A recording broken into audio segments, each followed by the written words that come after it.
So very good morning. आज अपन इस video में डिस्कस करने वाले हैं जो आपकी इम्यूनोलॉजी है, इसका ये वन शॉट रहने वाला है। तो कंप्लीट जो आपकी इम्यूनोलॉजी के अंदर जो जो इंपॉर्टेंट चीजें हैं उनको आज अपन इस वीडियो में क्या करने वाले हैं, डिस्कस करने वाले हैं। ये आपका वन शॉट रहने वाला है। बीएससी सेमेस्टर से आप रिलेटेड हैं तो आपको ये वीडियो देखनी ही चाहिए, काफी यूजफुल है। फिर चाहे आप किसी भी यूनिवर्सिटी के स्टूडेंट क्यों ना हो, क्योंकि इम्यूनोलॉजी तो फिर चाहे आप किसी भी सेमेस्टर में हो, किसी भी यूनिवर्सिटी में हो, यदि आपके इम्यूनोलॉजी वाला सेक्शन है तो जो चीज आज अपन डिस्कस करेंगे वो ही 100% आपको पढ़नी है। तो जो चीज अपन डिस्कस करने वाले हैं यही आपके लिए रहने वाली है। तो इससे पहले चैनल पे नहीं तो चैनल को सब्सक्राइब कर दीजिए। बीएससी सेमेस्टर से रिलेटेड हर तरह की वीडियो लेक्चर कंटेंट हो गया, नोट्स हो गए, इंपोर्टेंट क्वेश्चन हो गए, सब कुछ आपको चैनल पे देखने को मिलता रहेगा। वीडियो को भी लाइक कर दीजिएगा एंड ज्यादा से ज्यादा लोगों को आप ये वीडियो शेयर कीजिएगा। इसके अलावा प्ले स्टोर पे अपनी एप्लीकेशन है ताकीज ग्रुप ऑफ एजुकेशन, इसी चैनल के नाम से है। लिंक आपको डिस्क्रिप्शन में मिल जाएगी। डायरेक्ट प्ले स्टोर पे जाके आप सर्च कीजिए और ऐप को डाउनलोड कीजिए। वहां पर आपको पेड कंटेंट भी देखने को मिलेगा और आपको फ्री कंटेंट भी देखने को मिलेगा। दोनों कंटेंट देखने को मिलेंगे। जो जो आपको अपने अकॉर्डिंग चाहिए वो चीज आप परचेज भी कर सकते हैं, फ्री में भी डाउनलोड कर सकते हैं। तो आज अपना जो मेन मोटो है वो किसको है, इम्यूनोलॉजी को एक वीडियो के अंदर कंप्लीट करने का आज अपना मोटो है। तो चलिए अपने जो भी अपना मार्ग है, जो भी पाथ है, उस पर अपन बढ़ते हैं, बात करते हैं इम्यूनोलॉजी के बारे में। तो चलिए इम्यूनोलॉजी की बात करें तो पहले ये पता होना चाहिए कि इम्यूनोलॉजी आखिरकार क्या होती है। तो इम्यूनोलॉजी क्या होती है, बायोलॉजी की एक वो ब्रांच होती है जिसके अंदर जितने भी आपके ऑर्गेनिज्म है, उन ऑर्गेनिज्म का जो इम्यून सिस्टम है उसकी क्या करते हैं, स्टडी करते हैं, उसको इसमें कवर करते हैं। ये आपकी क्या होती है, इम्यूनोलॉजी होती है। पूछ लिया जाए कि भाई इम्यूनोलॉजी क्या है, आपसे एग्जाम में तो नहीं आएगा लेकिन ऐसे ही बेसिकली कोई पूछ ले कि भाई बताओ इम्यूनोलॉजी क्या है, व्हाट इज इम्यूनोलॉजी। तो इम्यूनोलॉजी क्या है, बायोलॉजी की वो ब्रांच है, वो शाखा है जिसके अंदर जितने भी आपके लिविंग ऑर्गेनिज्म है या जितने भी ऑर्गेनिज्म आपके, उन सबका जो इम्यून सिस्टम है उसके अपन इसके अंदर स्टडी करते हैं, वो आपकी क्या है, इम्यूनोलॉजी है।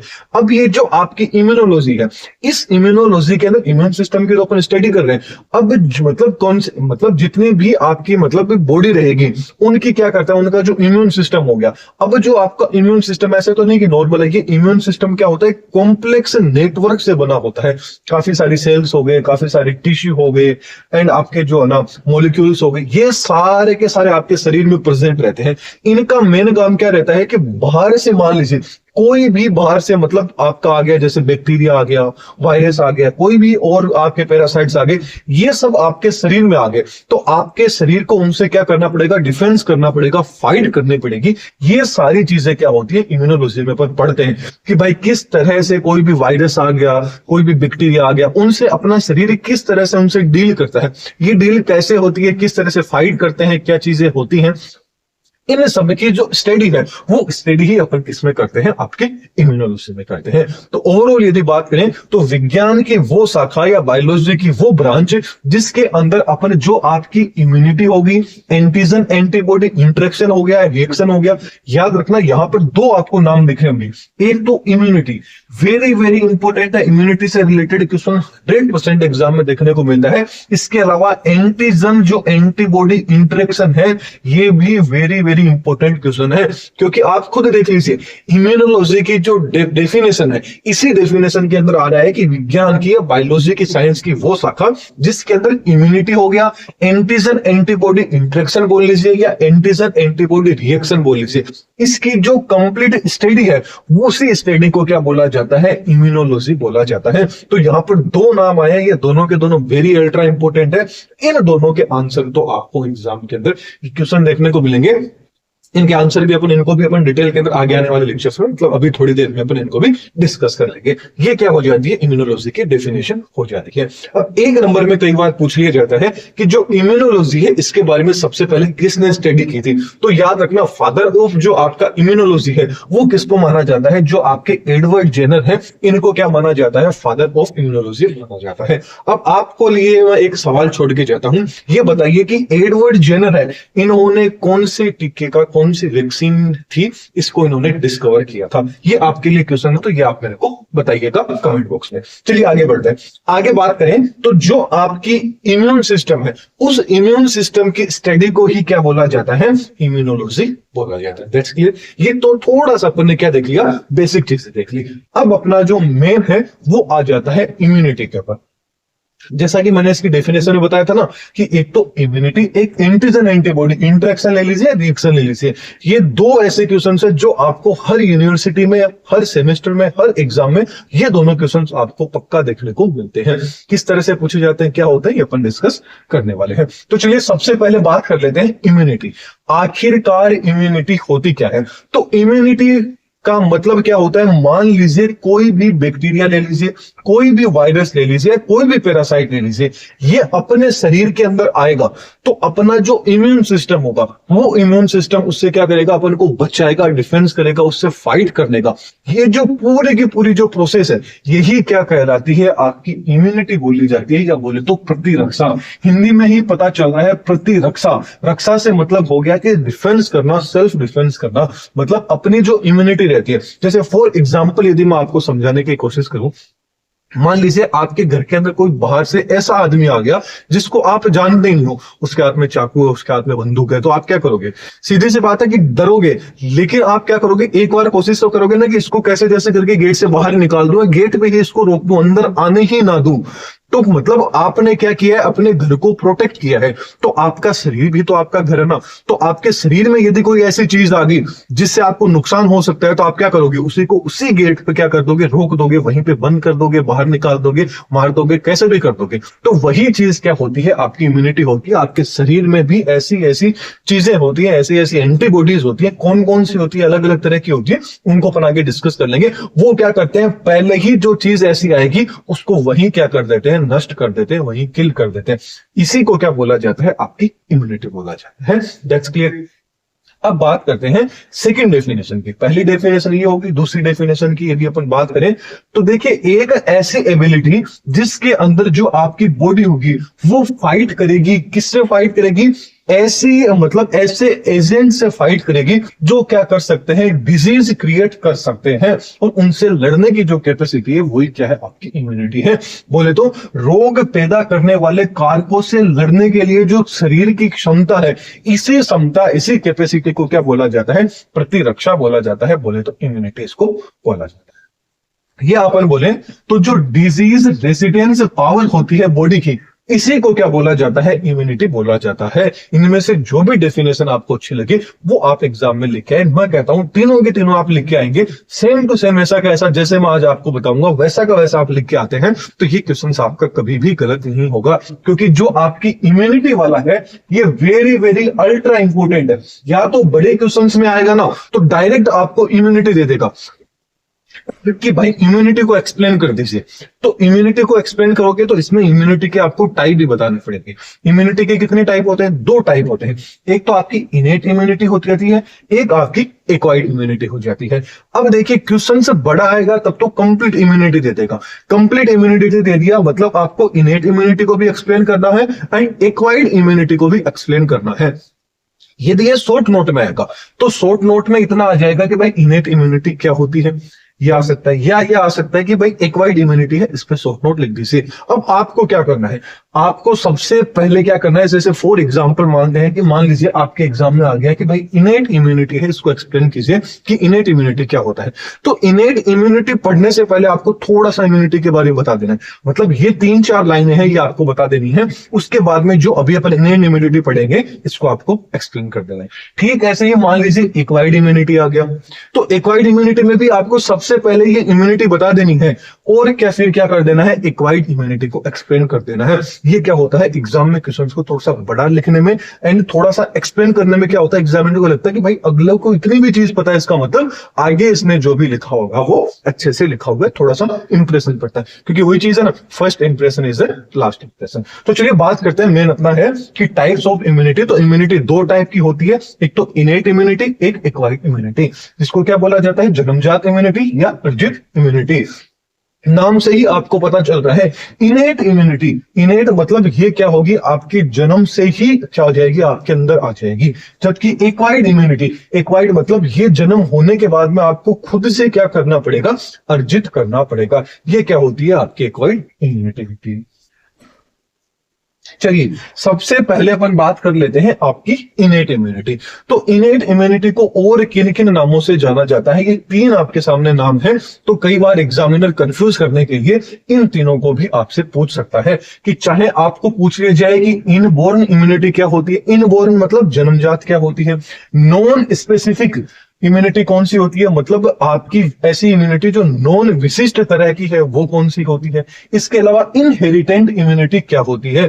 ये तीन नाम भी आपको याद रखना है, इनेट इम्यूनिटी का नाम भी आपको याद रखना है। कई बार डायरेक्ट एग्जामिनर पूछ लेता है कि non specific immunity and specific immunity, इन दोनों में डिफरेंस बताइए। तो आप कंफ्यूज हो जाते हैं, भाई ये नाम तो अपन पढ़ाएंगे, मतलब नॉन स्पेसिफिक का मतलब क्या है कि वो आपसे इनेट इम्यूनिटी के बारे में ही पूछ रहा है। इन तीनों नामों को आपको याद रखना है। कई बार इनमें से कोई भी एक नाम आ जाता है, इसका मतलब यह है कि आपसे इनेट इम्यूनिटी के बारे में ही पूछा जा रहा है। अब नाम से ही पता चल रहा है इनेट इम्यूनिटी, मतलब ये इम्यूनिटी क्या होगी, जो भी ऑर्गेनिज्म होगा उसमें बर्थ के टाइम से ही, उसके जन्म के टाइम से ही क्या होती है, उसके अंदर ही प्रेजेंट होती है। अब जो आपकी ये इम्यूनिटी होती है, ये एक्टिव क्या होती है, ये आपकी क्या होती है, इमीडिएटली एक्टिव होती है। जैसे कि मान लीजिए कोई भी पैथोजन आ गया, कोई भी बैक्टीरिया आपके शरीर में आ गया, तो विद इन सेकेंड के अंदर क्या हो जाती है, एक्टिव हो जाती है। और एक्टिव होकर क्या करती है, जो भी पैथोजन आता है उस पर क्या कर देती है, अटैक कर देती है, उसको रोकने का काम करती है। तो ये आपकी क्या होती है, जो इनेट इम्यूनिटी होती है, इसके अंदर क्या होता है, कुछ बैरियर्स प्रेजेंट होते हैं। इसके अलावा जो डिफेंस मैकेनिज्म है, इसके अंदर फॉरेजर पार्टिकल कोई भी आ जाएगा, उससे लड़ने के लिए, उसको शरीर से बाहर निकालने के लिए इसमें कुछ डिफेंस जो मैकेनिज्म होती है वो प्रेजेंट होती है, और कुछ बैरियर्स भी प्रेजेंट होते हैं। अब वो बैरियर कौन से प्रेजेंट होते हैं, कौन से डिफेंस मैकेनिज्म होती है, उसको भी अपन थोड़ी देर के अंदर देख लेंगे। इसके अलावा बात करें तो ये क्या होती है, लॉन्ग टर्म इम्यूनिटी होती है। ये कैसी होती है, लॉन्ग टर्म होती है। सीधी सी बात है, इनेट तरह की जन्मजात है, मतलब ये आपके जन्म के टाइम से ही है, ये आपके लॉन्ग टाइम रहती है, मतलब लंबे समय तक ये इम्यूनिटी आपको काम आती है। जबकि एक्वायर्ड इम्यूनिटी होती है ना, वो जन्मजात भी नहीं होती है और उसको अपन अर्जित करते हैं। अब जैसे फॉर एग्जाम्पल मान लीजिए कि मैं आज आपको जो इनेट इम्यूनिटी के बारे में ये डिस्कस दे रहा हूँ, ये आप ज्यादा से ज्यादा 2 दिन याद रख लोगे, क्योंकि सपोज कीजिए कल ही आपका एग्जाम है और आप ये वीडियो देख रहे हैं, क्योंकि एग्जाम है तभी तो देख रहे हैं। अब आज आपने ये चीज सीख ली, अब यही आपका एग्जाम कंप्लीट हो गया और मैं 10 दिन बाद, 15 दिन बाद, 1 महीने बाद आपसे पूछूंगा तो आप भूल जाओगे ना। भूल गए मतलब ये आपके लॉन्ग टाइम तक इम्यूनिटी नहीं थी। अब आप कुछ भी बोल लेते हो, जो भी बोल लेते हो, हर कुछ भी बोल लेते हो, तो ये आपको जन्मजात चीज मिली हुई है। मतलब आप जब से बच्चे थे तब से आपने बोलना सीख लिया, मतलब बोलना आपको आता है, तो वो आपकी कौन सी होती है, लॉन्ग टर्म इम्यूनिटी होती है। ये मैंने समझाने के लिए कोरिलेट किया है। चलिए आगे बात करते हैं, तो ये कैसी होती है, आपकी लॉन्ग टर्म इम्यूनिटी होती है। इसके अलावा इसके द्वारा क्या किया जाता है, खुद की ही जो एंटीबॉडीज होती है वो एंटीबॉडीज इसके द्वारा रिलीज की जाती है। और अभी अपन ने कुछ बैरियर्स की बात की थी, तो इनमें जैसे जो सलाइवरी एंजाइम हो गए, स्किन हो गई, आपकी न्यूट्रोफिल्स हो गए, नेचुरल किलर सेल्स हो गई, ये सारे के सारे क्या होते हैं, इसमें बैरियर का काम करते हैं। मतलब फर्स्ट लाइन जो डिफेंस होता है वो क्या होती है, आपकी इनेट इम्यूनिटी होती है। इसीलिए इसको क्या बोला जाता है, फर्स्ट लाइन ऑफ डिफेंस बोला जाता है। एक नंबर में यदि क्वेश्चन आ जाए कि भाई फर्स्ट लाइन ऑफ डिफेंस कौन सी इम्यूनिटी को बोला जाता है, तो याद रखना जो आपकी इनेट इम्यूनिटी है इसको बोला जाता है। यदि क्वेश्चन आता है तो ये लाइन तो आपको 100% लेके आनी है, एग्जामिनर ये लाइन देख के खुश हो जाएगा कि भाई फर्स्ट लाइन जो डिफेंस है वो कौन सी है, आपकी ये वाली है। जैसे फॉर एग्जाम्पल मैं समझू, अपना जो देश है, इस देश के चारों ओर जो सीमाएं हैं, वहां पर जवान भाई खड़े, मतलब जो बॉर्डर एरिया, तो जो बॉर्डर एरिया है बाहर से यदि कोई आएगा तो सबसे पहले जो अपने जवान भाई है वो ही क्या करेंगे, उनसे फाइट कर देंगे। 99% ये रहेगा कि वो उनको वहीं पे रोक देंगे। लेकिन कई बार क्या होता है, कुछ ढीठ लोग होते हैं, वो कैसे भी करके तार के नीचे से मान लीजिए शरीर अपने अपना जो देश है, देश के अंदर घुस गए, तो फिर अंदर जो कौन सी होती है, अंदर जो चीज क्या होती है, जो आपकी एक तरह से मान लीजिए एक्वायर्ड इम्यूनिटी होती है, मतलब अंदर भी अपने पुलिस भाई लोग हैं, तो वो क्या करेंगे, उसको ढूंढेंगे और वहां मार देंगे, उसको किल कर देंगे, उसको बाहर निकाल देंगे, जैसा भी कर देंगे। तो मतलब जो फर्स्ट लाइन, मतलब जो बॉर्डर है, वो बॉर्डर कौन सा होता है? ये फर्स्ट लाइन डिफेंस होता है, जो आपकी इनेट इम्यूनिटी होता है, जो 99% ये रहता है कि कोई भी बैक्टीरिया वायरस को शरीर में घुसने ही ना दे। बाई चांस वो घुस गए तो फिर जो सेकंड रहेगा वो अपने पुलिस वाले को काम रहेगा। वो पुलिस यहाँ पे कौन होती है? आपकी एक्वायर्ड इम्यूनिटी होती है। चलिए उसको भी ऊपर पढ़ने की कोशिश करेंगे। इससे पहले देख लेते हैं कि भाई कौन कौन से बैरियर होते हैं, कि जो इनेट इम्यूनिटी के अंदर कौन कौन से ऐसे बैरियर होते हैं वो इनको रोकते हैं। टेंशन नहीं लेना है, अगला जो पेज है इसके ऊपर आपको हिंदी मीडियम वालों के लिए भी मिल जाएगा। तो पहले हिंदी मीडियम वाले हैं तो इसका स्क्रीनशॉट ले लीजिए। चलिए अब बात करते हैं बैरियर की। बैरियर की बात करें तो सबसे पहला आ जाता है फिजिकल बैरियर। फिजिकल बैरियर के अंदर कौन कौन से आ गए? सीधी सी बात है कि फिजिकल बैरियर, जैसे फिजिकल बैरियर में अपनी स्किन आ गई। मान लीजिए आपको पता है कि एनवायरमेंट में कितने माइक्रो ऑर्गेनिज्म है, मतलब कोई भी बैक्टीरिया वायरस पता नहीं कितने शरीर के स्किन में लग रहे, लेकिन अपने स्किन उनको अंदर नहीं जाने दे रही ना, वहीं किल कर दे रही है। किसी भी रीजन से किल कर रही हो, लेकिन वो किल कर रही है। तो वही आपका कौन सा होता है? इनेट इम्यूनिटी के अंदर जो फर्स्ट जो बैरियर आता है वो कौन सा है? Physical barrier. मतलब यहाँ पर जो आपकी स्किन आ गई, बॉडी के ऊपर जो बाल है, हेयर है, ये आ गई, आपकी आईज प्लेट्स आ गई, मतलब आंखों के जो बाल हैं आपके ये वाले आ गए, सीलिया आ गई, आपकी रेस्पिरेटरी ट्रैक आ गई, गैस्ट्रोइंटेस्टाइनल ट्रैक आ गई, ये एंड आपकी जो म्यूकस, जो आपकी म्यूकस कवरिंग हो गई, जो आपके नाक के अंदर जो म्यूकस होता है वो हो गया, आपके जो कान होते हैं इसके अंदर जो मतलब म्यूकस होता है वो चीजें हो गई, आपके आंसू हो गए, ये सारे के सारे किसके अंदर आ जाते हैं? फिजिकल बैरियर के अंदर आ जाते हैं। ठीक ऐसे ही आगे बात करें फिजियोलॉजिकल बैरियर। फिजियोलॉजिकल बैरियर की बात करें कि तो मान लीजिए कि फिजियोलॉजिकल बैरियर जैसे आपका स्टमक, मान लीजिए आपने कोई भी ऐसा फूड खाया, उस फूड के अंदर कोई भी बैक्टीरिया वायरस जो भी था, अब आपको पता है कि फूड आपके सबसे पहले माउथ के अंदर भी आपके सलाइवरी एंजाइम है, तो इन सलाइवरी एंजाइम क्या कर देंगे? वहीं पे रोक देंगे। वो आपका कौन सा आ जाता है? फिजिकल बैरियर में आ जाता है। मान लीजिए कैसे जैसे करके वो बच के निकल गए और निकल के कहां पहुंच गए? आपके स्टमक में पहुंच गए। अब स्टमक में आप सबको पता है कि आपके स्टमक के अंदर आपने बारूद भर रखा है, मतलब आपका HCl क्या है उसके अंदर प्रेजेंट है। ये HCl क्या करता है? उसको क्या कर देता है? खत्म कर देता है, किल कर देता है। या फिर आपका जो बॉडी टेम्परेचर है, आपने देखा होगा, चाहे फिर आपके जुकाम हो जाए, कोई भी चीज हो जाए, आपके लग भी जाती है आपकी, तो आपने देखा होगा कि आपका शरीर गर्म हो जाता है, बुखार आपको आ जाती है। वो बुखार एक्चुअल के अंदर ऐसे नहीं है कि मतलब आप बीमार हो गए इसलिए बुखार आई है। बुखार आने का रीजन रहता है कि आपके शरीर में कोई ऐसी चीज चलेगी, अब आपका शरीर क्या कर रहा है? उससे लड़ रहा है। अब लड़ेगा, अब लड़ रहा है तो सीधी सी बात है एनर्जी निकलेगी, एनर्जी ज्यादा निकलेगी तो सीधी सी बात है शरीर क्या हो जाएगा? आपका गर्म हो जाएगा।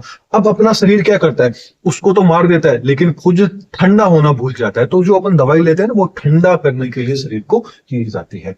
तो बात करते हैं कि अपने शरीर का बॉडी टेम्परेचर, अपने शरीर की बॉडी को टेम्परेचर को भी बढ़ा के अपन क्या कर सकते हैं? कोई भी बैक्टीरिया वायरस को अपन मारने का काम कर सकते हैं। इसके अलावा जो आपका सलाइवा आ गया, आपके आंसू आ गए, टीयर्स आ गए, इन सब के अंदर जो लाइसोजाइम एंजाइम प्रेजेंट है, ये भी उसको हटा देते हैं। नेक्स्ट बात करें, मान लीजिए फिर भी चले गए, तो आप सबको पता है कि फिर कहां जाएंगे? फिर डाइजेस्ट हो गए, डाइजेस्ट होके मान लीजिए फॉर एग्जांपल मान लीजिए कि भाई फिजिकल बैरियर भी इसको रोकने में नाकाम रह गया, आपका फिजियोलॉजिकल बैरियर था ये भी इसको रोकने में नाकाम हो गया, लेकिन फिर ये कहां पहुंच जाएगी? सेलुलर जो आपका बैरियर रहेगा वहां पहुंच जाएगी। मान लीजिए कि फिजिकल बैरियर को पार करके ये फिजियोलॉजिकल बैरियर को भी पार कर गया, फिर कहां पहुंच गया? Cellular barrier. अब सेलुलर बैरियर में कौन कौन से आ गए? मान लीजिए आपके सेल्स में चला गया, तो वहां सीधी सी बात है ब्लड फ्लो हो रहा है। ब्लड फ्लो हो रहा है तो ब्लड के अंदर क्या क्या प्रेजेंट है? ल्यूकोसाइट्स आपके प्रेजेंट है, न्यूट्रोफिल्स आपके प्रेजेंट है, लिम्फोसाइट्स प्रेजेंट है, बेसोफिल्स प्रेजेंट है, इओसिनोफिल्स प्रेजेंट है, आपके मोनोसाइट्स प्रेजेंट है। ये भी क्या करते हैं? उनको रोकने का काम, मारने का काम कर देते हैं। कैसे करते हैं थोड़ी देर में आपको पता चल जाएगा। तो ये तो अपन ने बात करी है आपके बैरियर के बारे में, इनेट इम्यूनिटी। ये हिंदी मीडियम वालों के लिए था, स्क्रीनशॉट ले लिया होगा आप लोगों ने। आगे अपन बात कर लेते हैं, जो आपका सेकंड आ जाता है एक्वायर्ड इम्यूनिटी। नाम से ही पता चल रहा है, एक्वायर्ड मतलब इसको अपन ने क्या किया है? उपार्जित, मतलब अर्जित किया है। किसी न किसी चीज से अपन ने इस चीज को सीखा है, वो किस में आ जाता है? एक्वायर्ड इम्यूनिटी में आ जाता है। अब जो एक्वायर्ड इम्यूनिटी है, इसको क्या बोला जाता है? अडेप्टिव इम्यूनिटी भी माना जाता है, स्पेसिफिक इम्यूनिटी भी बोला जाता है, नॉन इनहेरिटेंट जो आपकी इम्यूनिटी है इस नाम से भी जाना जाता है। तो स्पेसिफिक एंड नॉन स्पेसिफिक ये इम्यूनिटी क्या होती है? ये क्वेश्चन कई बार आता है। डायरेक्ट डायरेक्ट ये एक्वायर्ड एंड आपकी जो एडेप्टिव है ये देखे नहीं आता है। आपको ये डायरेक्ट ये दे दिया जाएगा कि भाई specific and non specific immunity क्या होती है, मतलब वो आपसे innate immunity and acquired immunity इन दोनों के बारे में पूछ रहा है। तो ये आपको याद रखना है जो आपका specific and non specific immunity के बारे में। चलिए, अब जो आपकी एक्वायर्ड इम्यूनिटी होती है ये आपकी इनेट इम्यूनिटी के जैसी नहीं होती है, मतलब आपकी इनेट इम्यूनिटी के जैसी नहीं होती है, मतलब ये आपके बर्थ के टाइम से आपके अंदर प्रेजेंट नहीं होती है। इसको क्या किया जाता है, जब अपना जन्म हो जाता है उसके बाद में क्या किया जाता है, बॉडी इसको क्या करती है, एक्वायर करती है, बोले तो गेन करती है, उससे कुछ एक सर्टेन टाइम पीरियड के अंदर इस चीज को सीखा जाता है। जैसे अभी मैं जो पढ़ा रहा हूं या आप सीख रहे हैं ना, तो ये एक तरह से मान लीजिए आपकी एक्वायर्ड इम्यूनिटी ही होती है। चलिए आगे बात करते हैं। तो जो आपकी एक्वायर्ड इम्यूनिटी है ये आपकी सीधी सी बात है कि जन्म के बाद में इसको सीखा जाता है, इसीलिए तो इसको क्या बोला जाता है, एक्वायर्ड इम्यूनिटी बोला जाता है। अब जो आपकी एक्वायर्ड इम्यूनिटी है ये दो तरह की होती है, याद रखना। अब कई बार डायरेक्ट आपको एक्वायर्ड इम्यूनिटी नहीं देखे, आपको ये दिया जाता है कि एक्टिव जो आपकी होगी एक्वायर्ड इम्यूनिटी होगी और जो आपकी पैसिव इम्यूनिटी होगी, इन दोनों में डिफरेंस बता दीजिए, active immunity and passive immunity. इसका मतलब active immunity and passive immunity पूछ रहे हैं, मतलब वो आपसे एक्वायर्ड इम्यूनिटी के बारे में ही पूछ रहा है, क्योंकि एक्वायर्ड इम्यूनिटी के ही क्या आ जाते हैं, ये दोनों के दोनों टाइप आ जाते हैं।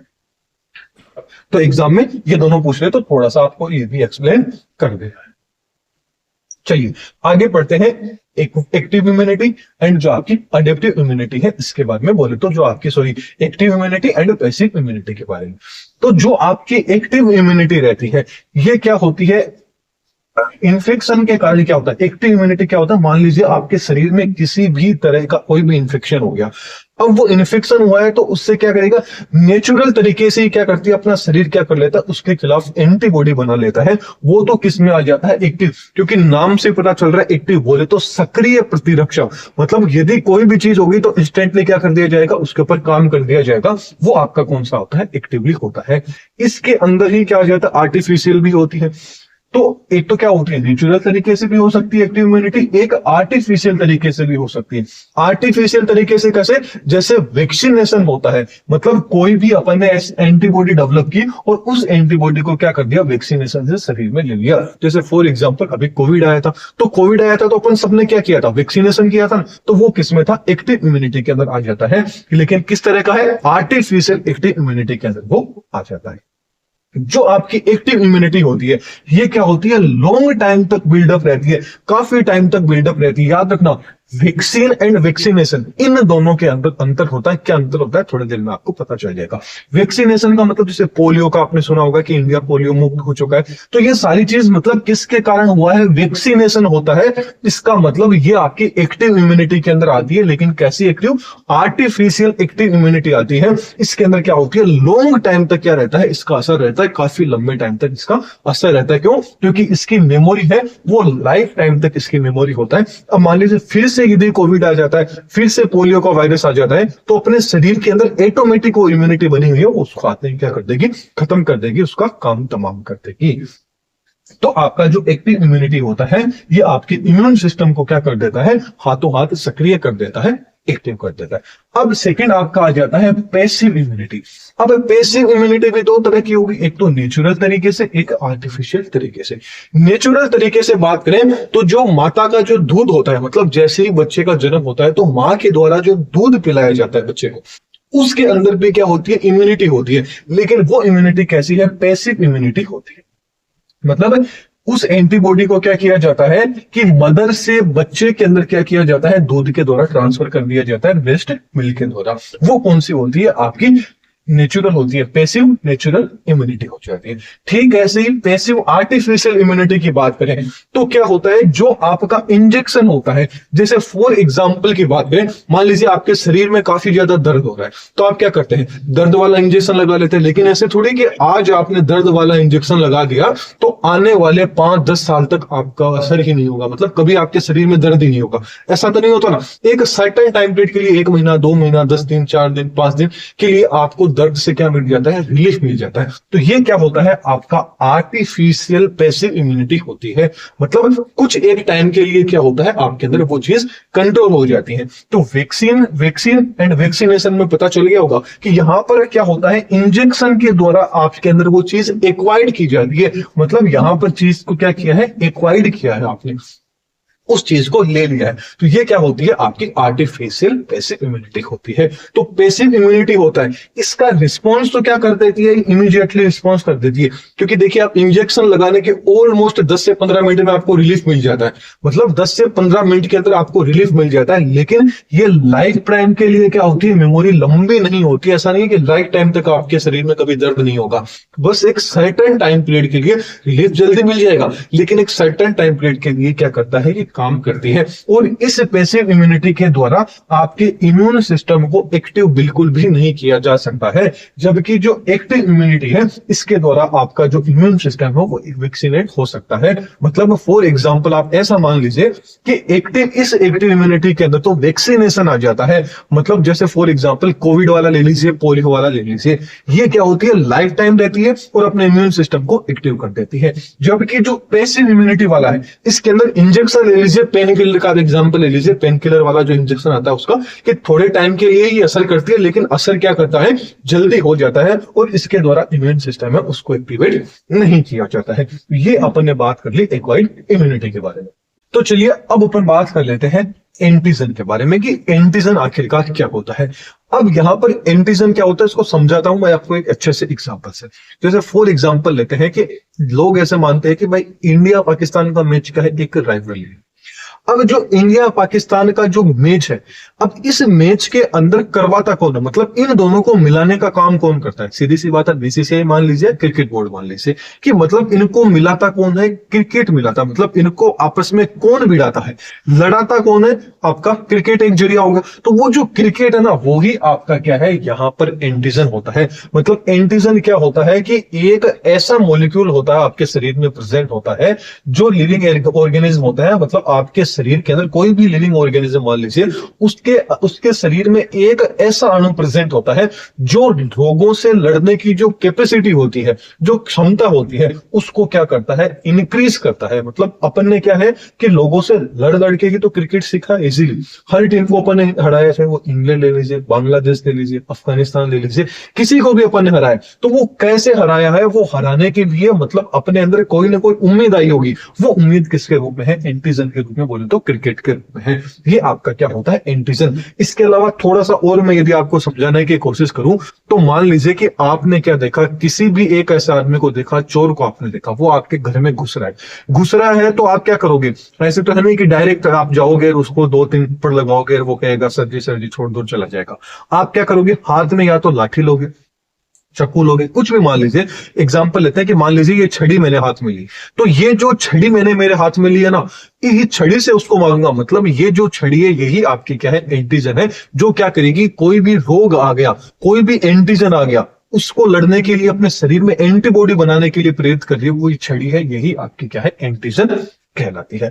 अब जो ये एंटीजन है, ये एंटीजन क्या होता है, आपके शरीर में ऐसा पदार्थ होता है, ऐसा मैटर होता है, जो क्या करता है, आपका जो इम्यून सिस्टम रहता है, उस इम्यून सिस्टम को एक्टिव करता है, ताकि आपका इम्यून सिस्टम किस चीज को क्रिएट कर सके, एंटीबॉडी बना सके। और उसी को अपन क्या बोलते हैं, एंटीजन बोलते हैं। मतलब जो आपका एंटीजन रहता है, यही क्या करता है, एंटीबॉडी को प्रोड्यूस करने के अंदर वेरी वेरी इंपॉर्टेंट इसका रोल रहता है। इसके अलावा बात करें कि देखिए 3 डेफिनेशन है, जो भी डेफिनेशन आपको एग्जाम में अच्छी लगी वो आप करके आ सकते हैं। मतलब एंटीजन एक ऐसा सब्सटेंस है, एक ऐसा पदार्थ है, जो क्या करता है, प्रोटीन या किसका बना होता है, अणु का। मतलब जो किसका बना होगा, या तो प्रोटीन का बना होगा, या कोई भी अदर कोई भी और अणु हो सकता है, कोई भी मॉलिक्यूल हो। जैसे मैंने बताया ना, ये पेन, इस पेन को मान लीजिए या तो प्रोटीन से बना होगा, क्योंकि एंटीजन है, तो या तो प्रोटीन से बना होगा, या किसी भी अदर सब्सटेंस होगा, मॉलिक्यूल होगा, उनसे ये मिलकर बना होगा। ये क्या करता है, अब ये क्या करेगा, ट्रिगर करेगा। किसको ट्रिगर करेगा, कि जो आपकी इम्यून सेल्स रहेगी, वो इम्यून इम्यून सेल से कुछ ना कुछ रिस्पॉन्स करे। मतलब अब बाहर से यदि कोई आ रहा है तो आपका शरीर मतलब अब आपके हाथ में आ गया तो आपको मोटिवेट हो गया कि मेरे हाथ में तो मैं उसको भगा सकता हूं, तो आप क्या करोगे, उसके ऊपर हाथ हिलाओगे। तो आपने क्या किया, उसके खिलाफ रिएक्ट किया। तो वो रिएक्ट क्यों किया, क्योंकि आपके पास में ये पेन था, मतलब ये छड़ी थी, इसीलिए तो रिएक्ट किया।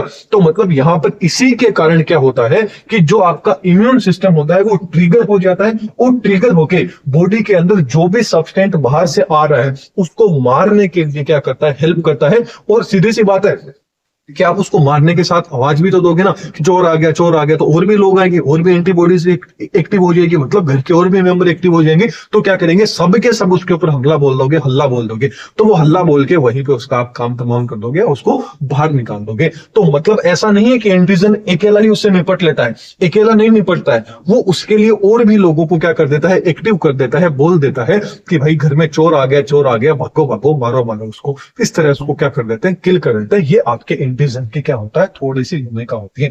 अब वो जो एंटीजन आया है वो एंटीजन आपका बैक्टीरिया भी हो सकता है, वायरस भी हो सकता है, किसी भी रूप के अंदर वो आपके शरीर के अंदर आ सकता है। चलिए आगे बात करते हैं एंटीजन के टाइप्स की। अब ये जो एंटीजन कितने टाइप्स का होता है इसके थोड़ी सी अपन बात कर लेते हैं कि एंटीजन कितने टाइप्स के हो सकते हैं, किस बेसिस पे इनके टाइप्स किया गया है। तो एक तो इम्यूनोजेनेसिटी के ऊपर एंड एक रिएक्टिविटी के बेसिस के ऊपर, क्रियाशीलता के बेसिस के ऊपर जो आपके एंटीजन होते हैं कुछ टाइप के होते हैं। चलिए पढ़ते हैं। सबसे पहला आ जाता है कंप्लीट आपका एंटीजन कौन सा होता है। अब एंटीजन का क्वेश्चन अलग से भी आ सकता है कि व्हाट इज द एंटीजन। तो एंटीजन का जो मैंने फर्स्ट स्लाइड पढ़ाई है वो, और अब जो अपन पढ़ रहे हैं ये आप एग्जाम में लिख आ जाना। तो कंप्लीट एंटीजन क्या होता है, नाम से ही पता चल रहा है कंप्लीट। कंप्लीट मतलब वो एंटीजन या ना वो पदार्थ जो शरीर में एंटीबॉडी की क्रिया को क्या करता है कि एंटीबॉडी प्रेरित हो सके, बन सके, इसके क्रिया को क्या करता है, एक्टिव करता है, प्रेरित करता है। और साथ में जो एंटीबॉडी होता है उसके साथ में स्पेसिफिक जो एंटीबॉडी होगी उसके साथ में बाइंड होएगा और क्या करेगा, उसको जो भी वायरस बैक्टीरिया जो भी है उसको मारने में हेल्प करता है। नेक्स्ट बात करें हेप्टेन एंटीजन।